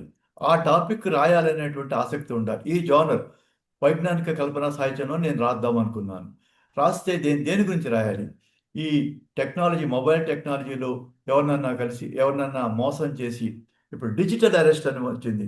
పెద్దవాళ్ళని మోసం చేసి డబ్బులు కాజేసినట్టుగా రాయొచ్చు. వాటిని ఎలా ఎదుర్కోవాలో రాయొచ్చు. అలాగే అమ్మాయిలని వీడియోలు తీసి వాళ్ళని బ్లాక్‌మెయిల్ చేసి మోసం చేయడం. ఇది విస్తృతంగా రాయొచ్చు, రాశారు కూడా. అట్లానే రోబోట్స్ మన జీవితాల్లో ప్రవేశించి వాటికి వ్యక్తిత్వం వస్తే, రోబోట్లు మన మీద తిరగబడితే ఇలాంటివి ఊహించి కూడా రాయొచ్చు. సో, దీంట్లోని ఆహ్, పొటెన్షియల్, దీంట్లోని అవకాశాలు అన్‌లిమిటెడ్. ఆకాశం అంత అనంతం ఉంటున్నాయి. వీటికి మనం ఒక ప్లాట్ వేసుకొని, వీటికి ఒక సంఘర్షణ పెట్టి, వీటిని ఒక పరిష్కారం చూపించాలి. ఆ పరిష్కారం మంచిదై ఉండాలి. ఏ కథ అయినా, ఏ నవలైనా దానికి ఇతివృత్తంలో ప్రారంభం, మిడిల్, ఒక కాన్ఫ్లిక్ట్, ఒక సంఘర్షణ, ఒక ముగింపు ఉండాలి. అట్లాగే ఒక ప్రొటాగనిస్టు, ఒక యాంటాగనిస్టు ఉండాలి. యాంటాగనిస్టు పరిస్థితులు కూడా కావచ్చు, సైన్స్ కూడా కావచ్చు. ఈ మూడింటిని చేసుకుని మీరందరూ కూడా కొత్తగా మీకు నచ్చిన సైన్స్ ఫిక్షన్ టాపిక్, అది పర్యావరణ కాలుష్యం కావచ్చు, సూపర్ హీరో ఫిక్షన్ కావచ్చు, స్పేస్ ఓపెరా కావచ్చు, సాఫ్ట్ కోర్ సైన్స్ ఫిక్షన్ కావచ్చు, హార్డ్ కోర్ సైన్స్ ఫిక్షన్ కావచ్చు, మన సమాజానికి, మన తెలంగాణ రాష్ట్రం, మన తెలుగు రాష్ట్రాలు, హైదరాబాద్ రాష్ట్రంలో జరుగుతున్న సమాజానికి అనుకూలంగా ఉండేట్టు ఊహించి రాయటానికి ప్రయత్నిస్తే చాలా బాగుంటుందని నా ఉద్దేశం. అది మనము ఎవరైనా ఒక పథకం వేసుకొస్తే మనం భవిష్యత్తులో ఇలాంటి నవల రాద్దానండి వర్క్షాపుల్లో వాటిని డిస్కస్ చేసి సాధారణంగా మనము వాళ్ళకి సూచనలు చేయొచ్చు. అలాగే ఆల్రెడీ రాసిన వాళ్ళు ఉంటే కూడా ఆ నవలని డిస్కస్ చేసి చేసుకోవచ్చు. సో చాలా ఎక్కువ మాట్లాడినట్టున్నాను. సో ఇంతవరకు నా యొక్క రచనా ప్రస్థానం గురించి, సైన్స్ ఫిక్షన్ గురించి చెప్పాను. ఇంకా మీకు ఏమైనా సందేహాలున్నా, లేకపోతే ఇంకెవరైనా కామెంట్స్ చేయాలన్నా చేయండి. ధన్యవాదాలు సార్. మాకిది కొత్త కోణం. ఆదిత్య 369 అనే ఒక సినిమా వచ్చింది కదా సార్? అవునవునవును. తెలుసు తెలుసు. అది చాలా అది అలా పాపులర్ అయింది. సైన్స్ ఫిక్షన్ గానే మనం చెప్పుకోవచ్చు కదా సార్? అవునమ్మా, అది కరెక్ట్. అది చాలా యంగ్ జనరేషన్ ఎంతో ఆకర్షించబడ్డారు దానికి. అవును, సో అవును, అవును. చాలా ముఖ్యంగా కాలం క్రితం వచ్చింది. చాలా కాలం క్రితం నుంచి సైన్స్ ఫిక్షన్లో నేను చెప్పడం మర్చిపోయినది, కాల ప్రయాణం అనేది ఒక ముఖ్యమైనటువంటి భాగం. కాల ప్రయాణం, కాల ప్రయాణానికి ఆధారం లేదు, ఇది ఊహాజనితమే. కాలంలో ముందుకు వెళ్ళటం, వెనక్కి వెళ్ళటం, అడ్డంగా వెళ్ళటం, అంటే ట్రాన్స్పరెంట్గా వెళ్ళటం కూడా చేస్తాం. అయితే ఈ కాల ప్రయాణం గురించి అనేక కథలు వచ్చినాయి. టైం ట్రావెల్, టైం మెషిన్ అని హెచ్జి వెల్స్ రాసిన తర్వాత కాల ప్రయాణం అనేది ఇప్పుడు సాధ్యమైనా కాకపోయినా కాల ప్రయాణంలో అనంతంగా సైన్స్ ఫిక్షన్ కథలు వచ్చినాయి. ఈ కథలు తప్పకుండా రాయాలి. కానీ కాల ప్రయాణంలో మనం సైన్స్ ఫిక్షన్ రాయదలుచుకున్నప్పుడు లాజిక్ ప్రధానం, తర్కం ప్రధానం. తర్కం అంటే ఏంటి? మనకి దీంట్లో రెండు ఉన్నాయి. Grand father paradox. మనం సమయంలో వెనక్కి వెళ్ళి మన గ్రాండ్ ఫాదర్ని చంపేశామనుకోండి, అనే రాశాడు అనుకోండి ఒక హీరో. తన తాతని చంపేస్తే ఆయన చనిపోతే తన ఫాదర్ ఉండడు, తను ఉండడు. అది అసాధ్యం. ఈ లాజిక్ని మనం మర్చిపోకుండా సమన్వయం, ఈ పొరపాటు చేయకూడదు. గ్రాండ్ ఫాదర్ పారాడాక్స్ లాగా మనము కాలంలోకి వెనక్కి వెళ్ళగలం, కానీ ఆ సంఘటనని మార్చలేము. ఇప్పుడు ఆదిత్య 369లో ఆయన కృష్ణదేవరాయల టైంని ఊహించుకుని కృష్ణదేవరాయల ఆస్థానంలోకి ఒక పాప్ సింగర్ వెళ్ళినట్టు, అక్కడి కూచిపూడి పాటలకి, ఆ శాస్త్రీయ సంగీతానికి, ప్రస్తుతం ఉన్న పాప్ మ్యూజిక్కి సమన్వయం చేసి తీసిన విధానం ఆ ప్రేక్షకులకు ఎంతో నచ్చింది. అది అద్భుతంగా నచ్చింది. అలాంటి సమన్వయం చేయగల కెపాసిటీ ఉంటే సైన్స్ ఫిక్షన్ బాగా పండుతుంది. అలాగే భవిష్యత్తులోకి వెళ్ళినప్పుడు కూడా సంఘటనలు ఊహించి రాయగలిగే కెపాసిటీ ఉండాలి. సో ఎక్కువ కాలం కథలన్నీ కూడా లాజిక్ మీద ఆధారపడి ఆ లాజిక్ని మనం చెడగొట్టుకోకూడదు. వెళ్ళి మనం తిరిగి వచ్చినప్పుడు జరిగే సంఘటనలు మళ్ళీ మార్పు వస్తుంది, వయసులో మార్పు వస్తుంది. వీటి గురించి అనేకమైనటువంటి టైం ట్రావెల్ స్టోరీస్ చదివితే కానీ మనకు అవగాహన రాదు. వాటిని రాయొచ్చు, రాస్తున్నారు కూడా. అది చాలా సంతోషం సార్. చాలా విలువైన విషయాలు మాతో పంచుకున్నారు ఈ రోజు. ఈ నవలలు రాద్దాంలో ఇది కూడా ఒక భాగం. ఇట్లా కూడా ఇంట్రెస్ట్ ఉన్నవాళ్ళు, ముఖ్యంగా మీరు అన్నట్టు వీటిలో శ్రద్ధ ఉంటే తప్ప ఆ కోణంలో ఎంతసేపు సాంఘిక నవలలు, ఎందుకంటే మన జీవిత అనుభవాల్లోంచి వస్తాయి కనుక అవే ఆలోచిస్తున్నాము. ఈ కోణంలో ప్రయత్నం చేయొచ్చు సార్. చాలా మంచి విషయాలు. ఎవరైనా మేడం? చాలా ధన్యవాదాలు సార్. చాలా మంచి విషయాలు చెప్పారు. నేను కూడా మర్మదేశం అని సైంటిఫిక్ ఫిక్షన్ నవలే రాశాను. ఈ ఏలియన్స్ దీనికి సంబంధించే రాశాను. నా మొదటి నవల అదే సార్. అయితే దానికి సరైన ఆదరణ ఉండదు మీరు అన్నట్టుగా ఇలాంటి వాటికి. అంటే ఇప్పుడు మన తెలుగు సాహిత్యంలో ఆదరణ తక్కువ ఉన్నా, ఇప్పుడు మీరు గమనిస్తే ప్రపంచ సినిమాలో సైన్స్ ఫిక్షన్ సినిమాలకి ఎక్కువ ఆదాయం ఉంటుంది. అవతార్, లేకపోతే స్టార్ వార్స్ సిరీస్, ఎన్నో సైన్స్ ఫిక్షన్ సిరీస్, ఎలియన్స్ మీరు చెప్పినట్టుగా, తర్వాత ఎక్స్ట్రా టెరిస్ట్రియల్, ఈటీ, ఇలాంటివన్నీ సైన్స్ ఫిక్షన్ కథలే. అలాగే తెలుగులో కూడా ఈ మధ్య హిట్ అయినటువంటి, మనం హిట్ అవడం అనేది చూసుకుంటే కల్కి అనేది కూడా ఇలా వాతావరణ కాలుష్యం మీద, భవిష్యత్తులో జరిగే ప్రళయాన్ని దాన్ని తీసుకొచ్చి భారతదేశంలో సృష్టించినటువంటి కథ అత్యంత ప్రజాదరణ పొందింది. అంటే ఆదరణ లేకపోవటం కాదు, మనం దాన్ని ప్రజెంట్ చేయడంలో తెలుసుకోవాలి. ఇప్పుడు చిరంజీవి అనేది భారతీయ ఇతిహాసంలో అతను తీసుకున్నాడు. హనుమంతుడు, మార్కండేయులు అనేటువంటి వాళ్ళు చిరంజీవులుగా ఉంటారండి. భవిష్యత్తులో వాళ్ళు ఉన్నట్టు, భవిష్యత్తులో వాతావరణ కాలుష్యం వచ్చి కాశీలో అందరూ వెళ్ళిపోయినట్టు, అప్పుడు ఏదో జరిగినట్టు మొత్తం మీద అతను కథ సృష్టించి చిరంజీవిగా ఉన్న అశ్వత్థామ పాత్రను కూడా దాంట్లో పెట్టాడు.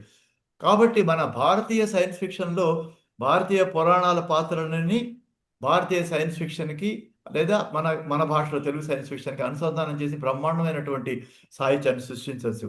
అది that is there is no limit for your imagination provided it is logical. నేను కూడా అలాగే చేశాను సార్. మొత్తం గ్రహాలు, గ్రహాంతర్గతలు ఎలా ఉంటాయి, అక్కడ పరిస్థితులు ఎలా ఉన్నాయి, ఈ సూర్య భగవానుడు అవి అవి అన్ని బిగ్ బ్యాంగ్ థియరీ అన్ని పెట్టాను ఆ నవలలో. అవునమ్మా, అవును. అదే. ధన్యవాదాలు సార్. చాలా ధన్యవాదాలు. మంచి విషయాలు మాకు తెలియజేశారు. ఓకే. నే- అంటే ఇప్పుడు సాధారణంగా సాంఘిక నవలల్లో ప్రస్తుతం ఏమి నడుస్తుందంటే తెలుగు సాహిత్యంలో సామాజిక స్పృహ ఉండాలి. తర్వాత అస్తిత్వవాదం అంటే ఒక వర్గం, ఒక గ్రూపు వాళ్ళ యొక్క కష్ట నష్టాలు, వాళ్ళు జీవితంలో ఎదుర్కొన్నవి.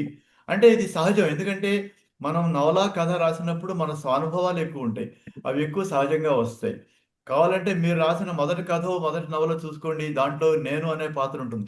మన స్వ అయితే రచయిత ఎదిగిన కొద్దీ తన సొంత వృత్తాంతం మానుకుని సమాజాన్ని పరిశీలించి, సమాజంలో ఉన్న ప్రస్తుత సమస్యల గురించి మంచి నవలలు రాయగలిగితే చాలా బాగుంటుంది. ప్రస్తుత సమాజంలో ఉన్న సమస్యలు కులతత్వం అనగాని, అన్‌ఎంప్లాయ్‌మెంటు, నిరుద్యోగ సమస్యలు, లేకపోతే ఇంకా ఆడపిల్లల సమస్యలు ఇలాంటివి ఎన్నో ఉన్నాయి. వాటిని చిత్రీకరించొచ్చు. కానీ వాటికి తగినటువంటి అబ్జర్వేషన్ ఉన్న ఆసక్తి ఉన్నవాళ్ళు అది రాసుకోవాలి. అలాగే సైన్స్ ఫిక్షన్ ఆసక్తి ఉన్నవాళ్ళు ఇది రాసుకోవాలి.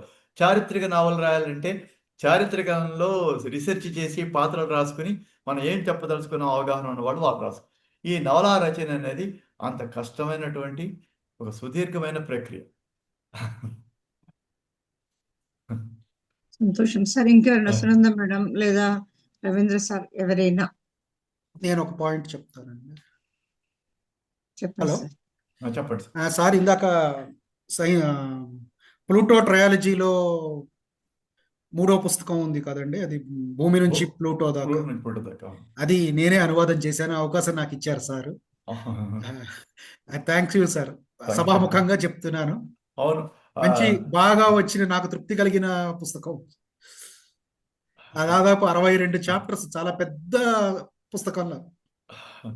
అది ఈ సందర్భంగా ఒక విషయం చెప్తాను. చాలా మంది నన్ను అడుగుతూ ఉంటారు, సైన్స్ ఫిక్షన్లో తెలుగులో రాయటంలో మీరు ఎదుర్కొన్న సాధక బాధకాలు ఏంటని అడుగుతారు. ఇది అందరు రచయితలు రాద్దాం వాళ్ళు. నిజంగా నేను పూర్తిగా సక్సెస్ అయినో లేదో తెలియదు, కానీ ఒక సదాశివరావు గారు ఇలాంటి వాళ్ళతో కంపేర్ చేసుకుంటే కొంత వెనకబడే ఉన్నాం అనుకోవాలి. సైన్స్ ఫిక్షన్లో టర్మినాలజీ ప్రాబ్లం ఉంటుంది. ఈ సైన్స్ సంబంధించినటువంటి ఈ పదాలు తెలుగులో కరెక్ట్గా అనువాదం చేసి రాయటం రాసి మళ్ళీ పాఠకులు అర్థం చేసేట్టుగా. ఇప్పుడు రోబోట్ ఉందనుకోండి, అది మనిషి అనాలా లేకపోతే యంత్ర మనిషి అనాలా, లేదా ఇలాంటివన్నీ కొన్ని టెక్నికల్ ప్రాబ్లమ్స్. అవన్నీ నాకు పాపం సోమశంకరు అనువాదం చేయడంతో చాలా వరకు నేను వాటి గురించి ఎస్కేప్ అయ్యి ఆ పుస్తకం బాగా వచ్చిందనమాట. సో తెలుగులో రాయటంలోని సాధక బాధకాలు ఈ టెక్నికల్ వర్డ్స్ని తెలుగులో కన్విన్సింగ్గా రాయటం, కాలప్రయాణం, రోబోట్స్, యంత్రాలు, ఈ డిజిటల్ డేటా, ఇలాంటి వాటన్నిటిని, ఇప్పుడు ఆర్టిఫిషియల్ ఇంటెలిజెన్స్, వీటిని రాయటాల్లో కొన్ని సమస్యలు ఉన్నాయి. అవి అధిగమించగలిగే నేర్పు ఉండాలి. మనం వర్క్షాప్స్ కూడా పెట్టుకోవచ్చు వాటి కోసం. వొకాబులరీ బాగా తెలిసి ఉండాలి సార్, ముఖ్యంగా తెలుగు పదాలు అవి. అలాగని పూర్తిగా మనము గ్రాంధికంగా రాసామనుకోండి, అవి పాఠకులకి పట్టవు. పూర్తిగా మనము ధూమశకటం అను, లేకపోతే చతురుగా కారుని మోటార్ కారే అనగలగాలి. నా పద్ధతి ఏంటంటే ప్రజలకు అర్థమయ్యే భాషలో ఇంగ్లీష్ మాట్లాడినా పర్వాలేదని నా ఉద్దేశము. రైలు బండి అనే రాస్తాను, రైలు అనే రాస్తాను, ట్రైన్ అనే రాస్తాను, ధూమశకటం అని రాయడానికి సంకోచిస్తాను. అలాగే అంటే మన భాషకి అలాగా తమిళ భాషలో వాళ్ళు రోబోట్కి యంత్రణ అని పెట్టుకోమని, అతను సినిమా తీశాడు రోబోట్ అని, ఎంతిరన్ అనే మాట వాడారు వాళ్ళు. అలా మనకి నచ్చిన మాటలు కూడా వాడచ్చు, వాటిని పాపులర్ కావాలి. సైన్స్ ఫిక్షన్ రచనలలో ఇది ఒక ముఖ్యమైనటువంటి సమస్య. ఇంకా చాలా ఎవరైనా? సంతోషం సార్. సైన్స్ ఫిక్షన్ గురించి చాలా చెప్పారు. ఈ టైం ట్రావెల్ గురించి మాట్లాడితే there is a different time lines for different అంటే కొలమానాలు వేరే ఉంటాయి. ఓ డిఫరెంట్ లోకాలకు కొలమానాలు వేరే ఉంటాయి కాబట్టి దాని ఆధారంగా కూడా మన దగ్గర ఇక్కడ ఒక ప్రపంచంలో వేరే దగ్గర ఒక నిమిషం అయితే మన దగ్గర ఇక్కడ ఒక సంవత్సరం గడిచిపోద్ది. ఆ కృష్ణుడిది చెప్తారు కదా, అవును ఆ బ్రహ్మ వచ్చి పోతాడు, ఒక అవును క్షణం వచ్చేసరికి ఇక్కడ ఒక సంవత్సరం గడిచిపోతుంది. Correct sir. అలాంటి కాన్సెప్ట్స్ ని యూజ్ చేసి కూడా మనం చేయవచ్చు. ఈ చాలా కాన్సెప్ట్స్ ఉన్నాయి. అయితే కథ చేసి రాయడము లాంటివి ఆలోచించి కథా రూపంలో చేయగలగడం చాలా కష్టం. ఇప్పుడు మనం లైఫ్ ని కూడా మన లైఫ్ స్పాన్ ని అమ్ముకోవచ్చు. అవును కరెక్ట్. నాకున్న 50 ఏళ్ళు నేను అమ్ముకుంటాను. యంగ్ ఏజ్ లోనే ఒక 5 ఏళ్ళు సంవత్సరం యయాతికి అప్పుడు వాళ్ళ కొడుకు వాళ్ళ తండ్రికి ఇచ్చాడు కదా తన అవును వయసు. అవును అది ఒక కాన్సెప్ట్. యూ కెన్ గివ్ అంటే డబ్బున్నవాడు కొనుక్కోవచ్చు, పేదరికంలో ఉన్నవాడు అది అమ్ముకొని మళ్ళీ సుఖంగా బతకవచ్చు. ఈ కాన్సెప్ట్ మీద కథలు తయారు అవును. చేసుకోవచ్చు. ఎలా అమ్మాలి ఏంటిది టైం సేల్ అన్నది కూడా important. Time is unimportant భారతీయ ఇతిహాసాల్లో, మన యొక్క పురాణ సాహిత్యంలో, ఇతిహాసాల్లో ఇప్పుడు మోడర్న్ గా ఆధునికంగా మనం అనుకుంటున్న సైన్స్ ఫిక్షన్ కాన్సెప్ట్స్ అనేక ఉన్నాయి. హనుమంతుడికి సూపర్మాన్ కి పెద్దవాడవుతాడు, చిన్నవాడైపోతాడు. అలాగే ఆర్టిఫిషియల్ ఇన్సెమినేషన్, కుంభసంభుడు అన్నారు ద్రోణాచార్యుడిని. ఈ ఇలాంటివన్నీ వాళ్ళు అలాగే వేదవ్యాసుడు టైం ట్రావెలరే, నారదుడు టైం ట్రావెలరే, కాలంలో ముందుకి అన్ని యుగాలు తిరుగుతూనే ఉంటాడు. సో ఇలాంటివన్నీ మన దగ్గర రాసి చిరపరిచితమే కానీ దాన్ని మనం రికగ్నైజ్ చేయలేదు అంతే. రికగ్నైజ్ చేయటం లేదు. సైన్స్ వాళ్ళు రికగ్నైజ్ చేసి they have given a glamour to it. We have Yes. Not added, we have taken it as life factor. అంటే లైఫ్ లో అది రొటీన్ అని అనుకుంటాం కానీ అందులో అవును. చాలా ఉన్న విషయాలు మరి అంటే ఇవన్నీ ఐ ఉన్నాయి. వాంట్ టు ఇవన్నీ మనం ఆలోచిస్తే ఆలోచన శక్తి మనం సమయం స్పెండ్ చేసి చేయగలిగితే. అయితే ఈ రోజుల్లో ఏమైందంటే అందరూ వేగం ఎక్కువైపోయింది. వేగం తోటి మనం అంతా బాధితులమే, అందరూ వేగ బాధితులే. ఆ వేగ బాధితుల నుంచి అయితే డాక్టర్ గారు మీకు నేను ఒక చిన్న సూచన చేస్తా. చెప్పండి. మీరు డాక్టర్లు, డయాబెటిక్ స్పెషాలిటీ, మీరు డయాబెటీస్ వల్ల చాలా మంది చాలా ఇబ్బంది పడుతున్నారు. మీ అనుభవాలు గతంలో డయాబెటీస్ ఎలా ఉండేది? ఎప్పుడు ఎలా ఉంది? దీని ట్రీట్మెంట్ ఫ్యాక్టర్స్ ఏంటి? వీటిని ఆధారంగా చేసుకొని ఒక నవలా రూపంగా చదివితే డెఫినెట్‌గా డయాబెటిక్ పేషెంట్స్ వాళ్ళ డైట్ హ్యాబిట్స్ గానీ, వాళ్ళ మెడికేషన్ లైఫ్ స్టైల్స్ గానీ, ఇది తినాలి, అది తినాలి, అది తినొద్దు, ఆ చెట్ల మందు తినండి, ఇది రకరకాలుంటాయి. అందులో ఉన్న అనుమానాలు, జీవితాలు ఎన్నో చెడిపోతుంటాయి. డయాబెటిస్ వల్ల ఇబ్బంది అవును. ఎన్ని ఉంటాయి అన్నది మంచి అవగాహన కలిగించే విధంగా మీరు ఆలోచన చేసి, తప్పకుండా. ఇప్పుడు మీరు దానికి ఒక నవలీకరణ చేస్తే ఏంటంటే చదువుతారు. నవలీకరణ చేస్తే ఇంట్రెస్ట్ కలిగి చదువుతారు. పాత్రలు ఉంటాయి కదా! అవును. పర్సనల్ అంటే తనను అందులో పాత్రీకరించుకొని చేసుకోగలుగుతాడు. ఇప్పుడు నేను మొన్న డాక్టర్ దగ్గర పోయినా. నాకు డయాబెటిస్ అంటే పెద్దగా ఏమి అనుకోలేదు. అయితే నాకు డాక్టర్ ఒక సీక్రెట్ చెప్పిండు. సీక్రెట్ మీకు కాదు కానీ మాకు సీక్రెటే. మీరు డయాబెటిస్ కంట్రోల్ లేకపోతే నీకు ఎన్ని యాంటీబయాటిక్స్ ఇచ్చినా పనిచేయని చెప్పిండు. అవును. సో ఎన్ని యాంటీబయాటిక్స్ ఇచ్చినా కూడా ఎఫెక్ట్ ఉండదు. మరి you will have to suffer for some time అని చెప్పాడు. సో ఇలాంటివి కొన్ని ఉంటాయి. కొన్ని మనకు జీవితంలో రావు.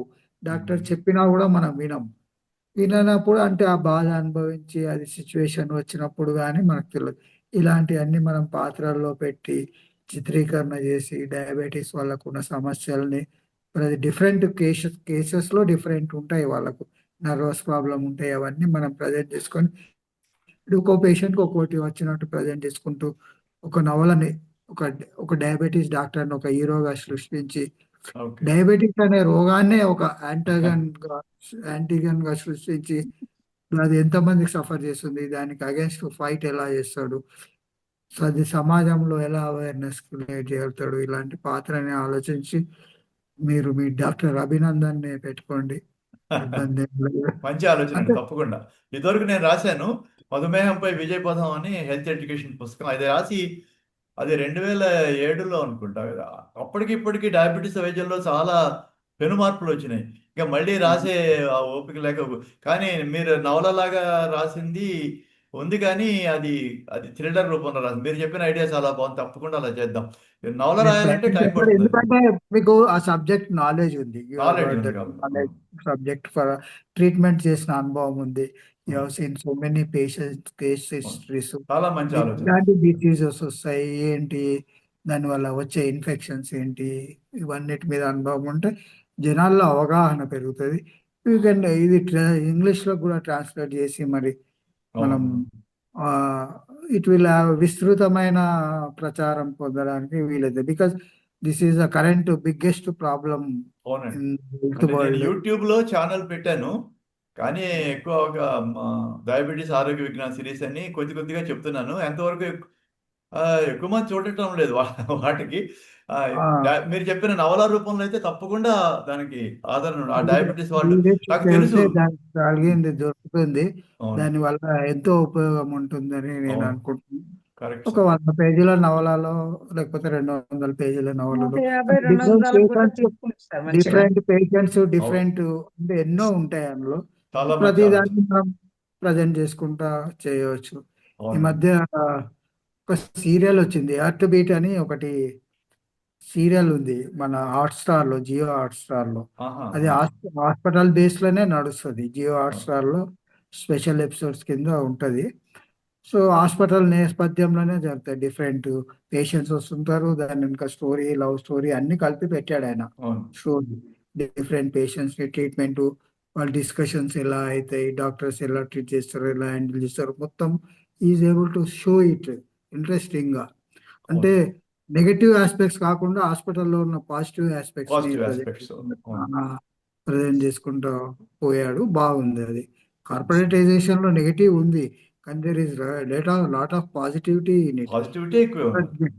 ఈరోజు ఎందుకంటే వాళ్ళు డయాబెటీస్. చేసే దాంట్లో ఏంటంటే వాళ్ళ దగ్గర కార్పొరేట్ లో ఇబ్బంది ఏంటంటే వాళ్ళ కాస్ట్ ఆఫ్ ఇన్వెస్ట్మెంట్, అంటే డైలీ ఎక్స్పెండిచర్ బాగా ఎక్కువ ఉంటుంది కాబట్టి టు అవును. బ్రింగ్ అవుట్ దట్ ఇన్కమ్ వాళ్ళు చేస్తారు. చాలా హాస్పిటల్స్ లాస్ లోనే ఉంటాయి అవును. నాకు తెలిసినంత వరకు.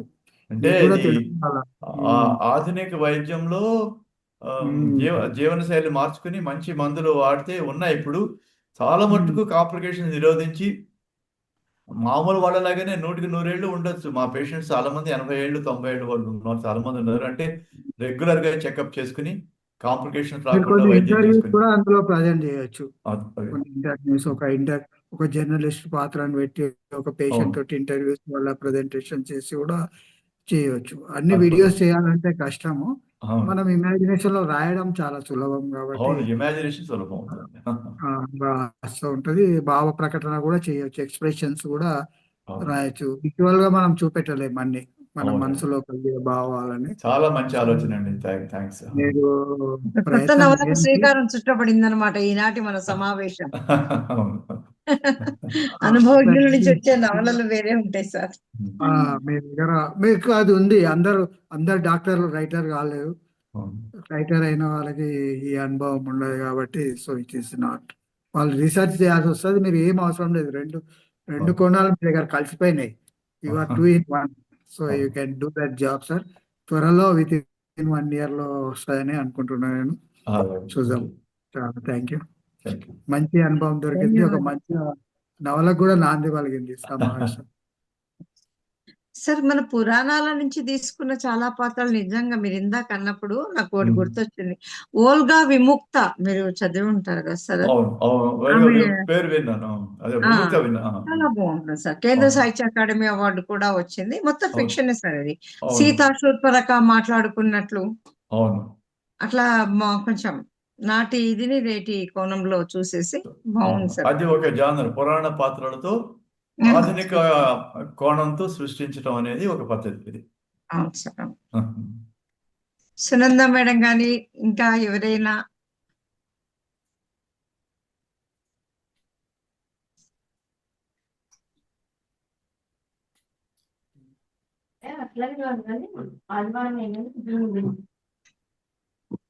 చాలా మంచి విషయాలు చెప్పారు సార్. చాలా నమస్తే, సైంటిఫిక్ థ్యాంక్స్. సంబంధించినవి చాలా మంచిగా అనిపించింది సార్.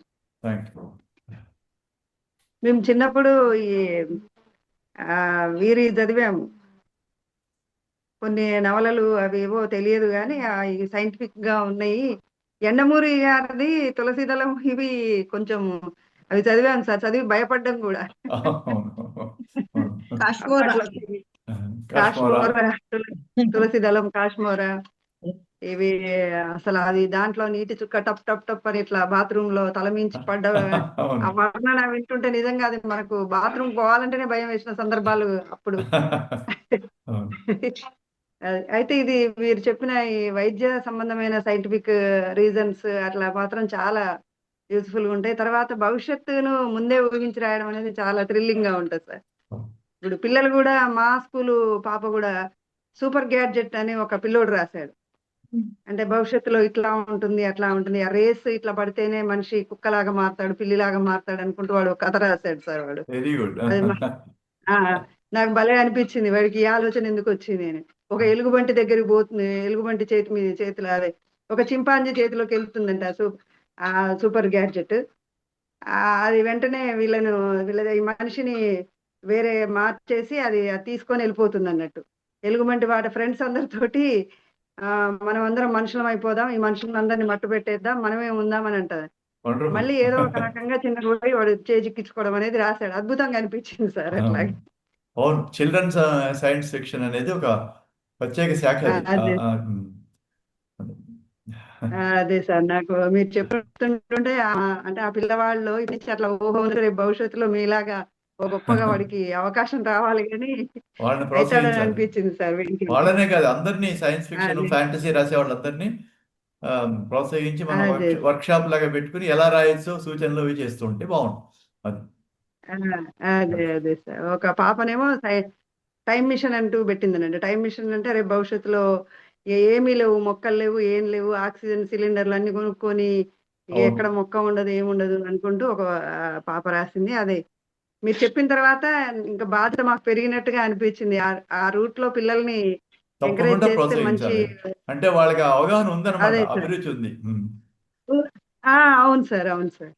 అది. చాలా అభిరుచి ఉన్న వాళ్ళని సంతోషంగా అనిపించింది ప్రోత్సహించడం సార్ ఈజీ ఇవాళ. అవుతుంది. అవునవును, అదే సార్. చాలా బాగున్నాయి సార్ విషయాలు మీరు చెప్తా ఓకే. ఉంటుంటే అద్భుతంగా అనిపించాయి సార్. నమస్తే సార్. నమస్తే.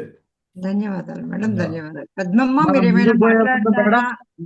మనం ముందుకు పోయే ముందు నేను ఒక ఫీడ్బ్యాక్ తీసుకుందాం అనుకుంటున్నా. ఇక్కడ ఉన్న రచయితలు వచ్చిన వాళ్ళందరితోటి మనం ఎన్ని కార్యక్రమాలు చేస్తున్నాం కదా వారం వారం. మీ ఫీడ్బ్యాక్ కావాలి వీటి మీద. అంటే ఏంటిది, ఎలా జరుగుతుంది, ఏంది, ఎలా అయితే బాగుంటుంది, దీనివల్ల ఏమైనా ఉపయోగం కలుగుతుందా లేదా మీకు అన్నది మీరు ఫీడ్బ్యాక్ ఇస్తే బాగుంటుంది. ఏమైనా మార్పులు చేర్పులు చేయాలా, చేసి దాన్ని ముందుకు తీసుకుపోవడానికి మీకు ఇప్పటివరకు ఎంత వచ్చిందో అది చెప్పండి. ఒక చిన్న మాట చెప్తే చాలు, దాని నుంచి నేను అనుకుంటా. అంటే మనకు ఈ నవలా సాహిత్యం మీద మనకు వారం వారం ఇస్తున్న దాని గురించా సార్ మీరు అడిగేది? అవును, ఇప్పుడు చేసే అద్భుతం సార్. చాలా అసలు నవల రాయడానికి ఇట్లా సన్నివేశాలు కల్పించుకోవడము అంటే ఏదో మామూలుగా పిచ్చి పిచ్చిగా రాయకుండా ఒక సైంటిఫిక్ రీజన్స్ ఎవరు అడిగినప్పుడు దాన్ని కరెక్ట్ గా మనం ఫేస్ చేసి చెప్పగలిగేటట్టుగా ఉండడం అనేది ఇప్పుడు సార్ చెప్పారు. అప్పట్లో ఊహించి రాసిందంతా కూడా ఇప్పుడు మళ్ళీ ఆ కరోనా టైంలో కానీ ఇట్లాంటివన్నీ కూడా ఇట్లా జరిగినాయి ముందే రాయడం అనేది ఒక 20-30 years బ్యాక్ రాయడం అనేది ఎంత గొప్పగా సార్. అట్లా ఇవన్నీ విషయాలు ఇప్పుడు ఈ మనకు ఈ నవల రాద్దామని ఏమో గానీ నవల వల్ల రాయడం అనే నెపంతో మాత్రం మేము చాలా విషయాలు తెలుసుకుంటున్నాం సార్. అది మాత్రం చాలా హ్యాపీగా అనిపిస్తుంది. అంటే ఒక సైంటిఫిక్ రీజన్స్ ఎట్లా ఉంటాయి, సోషల్ గా ఎట్లా ఉంటుంది, ఫాంటసీ ఎలా ఉంటుంది. సార్ చెప్పారు ఫాంటసీకును. ఇప్పుడు నేను అనుకున్నాను సైన్స్ కి ఫాంటసీకి ఏం పెద్ద తేడా లేదులే అనుకున్నా. దీనికి దానికి ఎంత తేడా ఉందనేది ఇప్పుడు అర్థమైంది. ఇట్లా చాలా విషయాలు మనకి ఈ నవల రాయడంలో సన్నివేశాలు కల్పించుకోవడం అనేది ఇట్లా చాలా అద్భుతంగా ఉంది. ముందు మనం అంత తయారు చేసుకొని అది మొదలు పెట్టాలి అనేది తెలిసింది సార్. చాలా మంచి ఉపయోగకరమైన ఈ కార్యక్రమం సార్. మీరు మాత్రం ఎంతమంది నవలలు రాస్తామా రాయమా తర్వాత సంగతి, కానీ నవలను ఎన్ని కోణాల్లో చూడొచ్చు అనేది కూడా మాకు ఇప్పుడు అర్థమైంది. మీరు అందరు రాస్తారమ్మా, నేను అందరితో రాయిస్తాను నేను, మీరు అదేం భయపడకండి. సార్ చెప్పారు ఫస్ట్. బాగుంది. సార్ ఏమన్నారంటే, మధు సార్ ఏమన్నారంటే, మొట్టమొదట ఎవరైనా సరే వాళ్ళ గురించి అంటే రియల్ సార్ అది మాత్రం. నవల అనగానే ముందు మన లైఫే గుర్తొస్తుంది, మన కష్టాలు గుర్తొస్తాయి, మనం ఈ బాధలు ఇవి దీంట్లోంచి రాయాలని నేను ఫస్ట్ రోజు చాలా ఎమోషనల్ గా ఫీల్ అయిన సందర్భం కూడా ఉంది. కృష్ణ గారు అన్నారు. అవును, ప్రతి మొదటి నవల వాళ్ళ బయోగ్రఫీ అవుతుంది, ఆటోబయోగ్రఫీ అవుతుంది అవుతుంది. అన్నారు సారు. అన్నట్టుగానే ఇప్పుడు అట్లాగే ఉంది. ఇంకా వేరే వాళ్ళు కూడా సార్, చెప్పండి అమ్మా. Sir okay. ఇది ఒక్కొక్క రచయిత నుంచి ఒక్కొక్క విషయం. ఇప్పుడు ఈ సార్ చెప్పినట్టు ముందు పాత్రలు వాడి ఇది ప్రణాళిక వేసుకోవడం, నేటి నుంచి రేపటి కోణం చూడడం, భవిష్యత్తును దర్శించడం, ఆ సైన్స్ మీద ఒక నిజంగా ఒక మంచి అవగాహన వచ్చేసింది ఒక ఎపిసోడ్ ది. ఇంత క్రితం ఒకసారి సలీం సార్ చెప్పినట్టు అనుకుంటా, ఎప్పుడైనా పేర్లు కలిసేటట్టుగా పెట్టొద్దు. శ్రీదేవి, శ్రీలత, అరుణ, కరుణ ఇట్లా, దాంతో కన్ఫ్యూజన్ వస్తది. కొన్ని ఎప్పుడు పెట్టినా మేము కలిసేటట్టే పేర్లు పెట్టేసి రాసేవాళ్ళం సార్. ఓహో, ఇదొక అనుభవం, ఇట్లా పెట్టకూడదు. చాలా చాలా ఒక్కొక్కరి నుంచి ఒక్కొక్క 2-3 విషయాలు చొప్పున ఎన్నో అనుభవాలు, అవి చాలా తెలుసుకున్నాం సార్. చాలా బాగుంది, చాలా ఉపయోగపడుతుంది. మీ ఇందాక మేడం అన్నట్టు ఒక నవలా రచననే కాదు, చాలా వాటికి జీవితానికి కూడా ఉపయోగపడతాయి సార్. చాలా బాగుంది. ఇంకెవరైనా? చిన్మయ్య గారు చెప్పండి, చిన్మయ్య గారు. నమస్కారం అండి. నాకు ఒక చిన్న డౌట్ ఉందండి. ఇప్పుడు పబ్లిష్ చేయడానికి ISBN అని ఒక నెంబర్ తీసుకోవాలి కదా, అది మనకి ఎలా దొరుకుతుంది? మనం దాన్ని చాలా సింపుల్ అండి, అది నేను నేర్పిస్తాను, మీకు ఏమి ఇబ్బంది లేదు. ఓకే అది చాలా సింపుల్. ఓకే, ఓకే చాలా సింపుల్. ISBN అని గూగుల్లో సెర్చ్ చేస్తే మొత్తం దొరుకుతుంది. అది రాజా రామ్మోహన్ రావు ఫౌండేషన్ అని ఉంది, వాళ్ళు అలాట్ చేస్తారు నంబరు. ఆ ప్రొసీజర్ మొత్తం అందులో ఉంటుంది. ఇంటర్నెట్లో మీరు గూగుల్ సెర్చ్ చేస్తే మొత్తం తెలుస్తుంది. యాజ్ ఎ రైటర్ తీసుకోవచ్చు, యాజ్ ఎ పబ్లిషర్ తీసుకోవచ్చు. దానికి ప్రొసీజర్ అంతా వాళ్ళు అందులో డిస్క్రైబ్ చేశారు. దాన్ని మీరు ఫాలో అయితే అది చేసి ఏంటంటే మన ఐడెంటిటీ నంబర్ కొడితే మన పుస్తకం ఎక్కడైనా కూడా ఐడెంటిఫై అవుతుంది. ఇప్పుడు బార్ కోడింగ్ ఎలా వచ్చింది గూడ్స్కి, అట్లా అది ఒక నంబర్ అన్నట్టు. ఇంటర్నేషనల్ బుక్ ఐడెంటిఫికేషన్ నంబర్ అని ఒకటి క్రియేట్ చేసి ఇంటర్నేషనల్ లెవెల్లో కోడింగ్ ప్యాటర్న్స్ ఉన్నాయి దానికి. బైండింగ్ ప్యాటర్న్ అన్ని డీటెయిల్స్ ఆ కోడ్లో ఉంటాయి అన్నట్టు. దాన్ని బట్టి ఆ కోడ్ జనరేట్ అవుతుంది. దాని ఇంపార్టెన్స్ అది. లైబ్రరీలో సర్చింగ్ కానీ దానికి ఉపయోగపడుతుంది అది. మార్కెట్లో సేల్ చేయాలన్నా ఏదైనా కూడా అంతకుమించి దానికి వేరే ఉపయోగం ఏం లేదు. కానీ it has got an identification number. మనకు చాలా, అది కాక మనం పబ్లిష్ చేసిన బుక్ మొత్తం డైరెక్టర్ జనరల్ ఆఫ్ పబ్లిషర్ దగ్గర రిజిస్టర్ చేయాలి. అది వేరే compulsory, it is a procedure. మనం ఇప్పుడు డైరెక్టర్ ఆఫ్ పబ్లికేషన్స్ అని ఉంటుంది ప్రతి స్టేట్లో, వాళ్ళ దగ్గర మన బుక్ రిజిస్టర్ చేయాలి. All publications, even every pamphlet need to be registered technically as per law. Okay register చేయకుండా చాలా ఉంటాయి, కానీ అందరూ రిజిస్టర్ చేసుకోవాలి. అందరూ రిజిస్టర్ చేసినవి లైబ్రరీ వాళ్ళు కొంటారు. లైబ్రరీ వాళ్ళు కొనాలనే కూడా అందులో రిజిస్ట్రేషన్. ఇప్పుడు కర్ణాటకలో ఉంటే కర్ణాటకలో కూడా ఒక డైరెక్ట్ బోర్డ్ ఆఫ్ డైరెక్టర్ ఉంటుంది, డైరెక్టర్ ఆఫ్ పబ్లికేషన్స్ ఉంటుంది. ఇక్కడ కూడా ఒకటి ఉంటుంది. ఇక్కడ మనకు సెంట్రల్ లైబ్రరీలో ఉంది ఆఫీస్ హైదరాబాద్లో. మరి మీకు అక్కడ ఎక్కడ ఉందో తెలియదు. అక్కడ కంపల్సరీ రిజిస్ట్రేషన్ చేయాలి. బై పోస్ట్ పంపైనా రిజిస్టర్ చేసుకోవచ్చు, బై పర్సన్ అన్న. అయితే రిజిస్టర్ చేసినప్పుడు వాళ్ళు అక్నాలెడ్జ్మెంట్ ఇస్తారు, అది జాగ్రత్తగా పెట్టుకోవాలి పబ్లికేషన్. ఇవన్నీ ఫీడ్బ్యాక్ మనం సార్ని ఇవ్వమనండి, వారిని కూడా, చిన్మయ్య గారిని రెగ్యులర్ గా వింటున్నారు వారు కూడా. సో సారా ఫీడ్బ్యాక్ ఇవ్వమని. ఇంకా మంచి ఫీడ్బ్యాక్ ఎవరైనా చెప్పండి అమ్మా. ప్రభావతి గారు. అంటే ఈ ఫీడ్బ్యాక్ ఉంటే ఇంటరాక్షన్, ఇప్పుడు మనం ఒక వన్ వే ఫ్లో కాకుండా 2 వే ఫ్లో ఉంటే కొంచెం బాగుంటుందని అడిగాను. ఎక్కువ టైం తీసుకోనిలేండి, ఇంకొక 5 నిమిషాలు అంతే, క్లోజ్ చేసేసాం.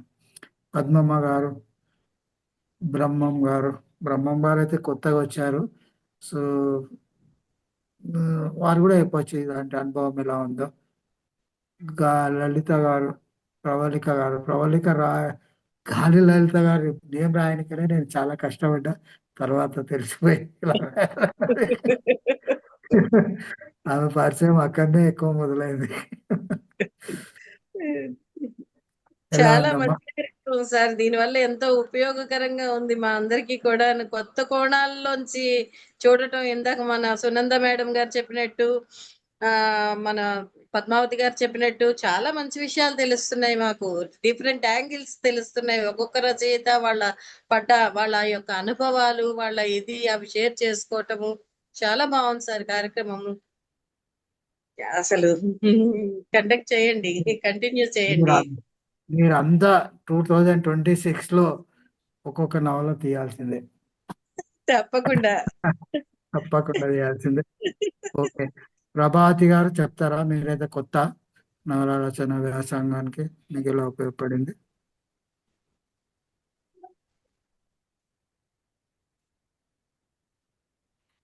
సార్ నమస్కారం సార్, నేను పద్మమ్మ సార్. చెప్పండి అమ్మా. సార్ స్పీకర్ గారికి కూడా నమస్కారం sir, Madhu sir and Dasoju Padmavathi madam నమస్కారం. పెద్దలందరికీ నమస్కారాలు. సార్ నేను సెషన్స్ వింటున్నాను. లాస్ట్ వీక్ ఒకటే మిస్ అయ్యాను, అది కూడా యూట్యూబ్ లో చూస్తున్నాను సార్. అయితే మేము నేర్చుకోవడానికి స్టూడెంట్ గా నేర్చుకున్న అంటే నవల సాహిత్యం ఎట్లుంటుంది, దాని లక్షణాలు ఏంటి, అది ఎప్పుడు పరిణామం చెందింది, ఏ దశల్లో వివిధ దశల్లో వచ్చిన జాతీయోద్యమ నవల కానుంటి ప్రస్తుతపు ఆధునిక దశ పుచ్చుకున్నటువంటి నవలల దాకా కూడా స్టూడెంట్ గా చూసినప్పుడు వేరుగా, ఇప్పుడు రచయితగా అంటే రాయాలనుకున్నప్పుడు ఏ అంశాలని దృష్టిలో పెట్టుకొని రాయొచ్చు అనే అంశాలు చాలా చక్కగా చెప్తున్నారు సార్ స్పీకర్స్ అందరూ. చాలా చాలా ఉపయోగకరంగా ఉంది సార్. ఇలాంటి ప్లాట్ఫామ్ కలిగించినందుకు మీకు ప్రత్యేక ధన్యవాదాలు సార్ రవీంద్ర సార్. చాలా బాగుంది సార్ ఈ సెషన్స్, నిజంగానే స్ఫూర్తివంతంగా ఉన్నాయి.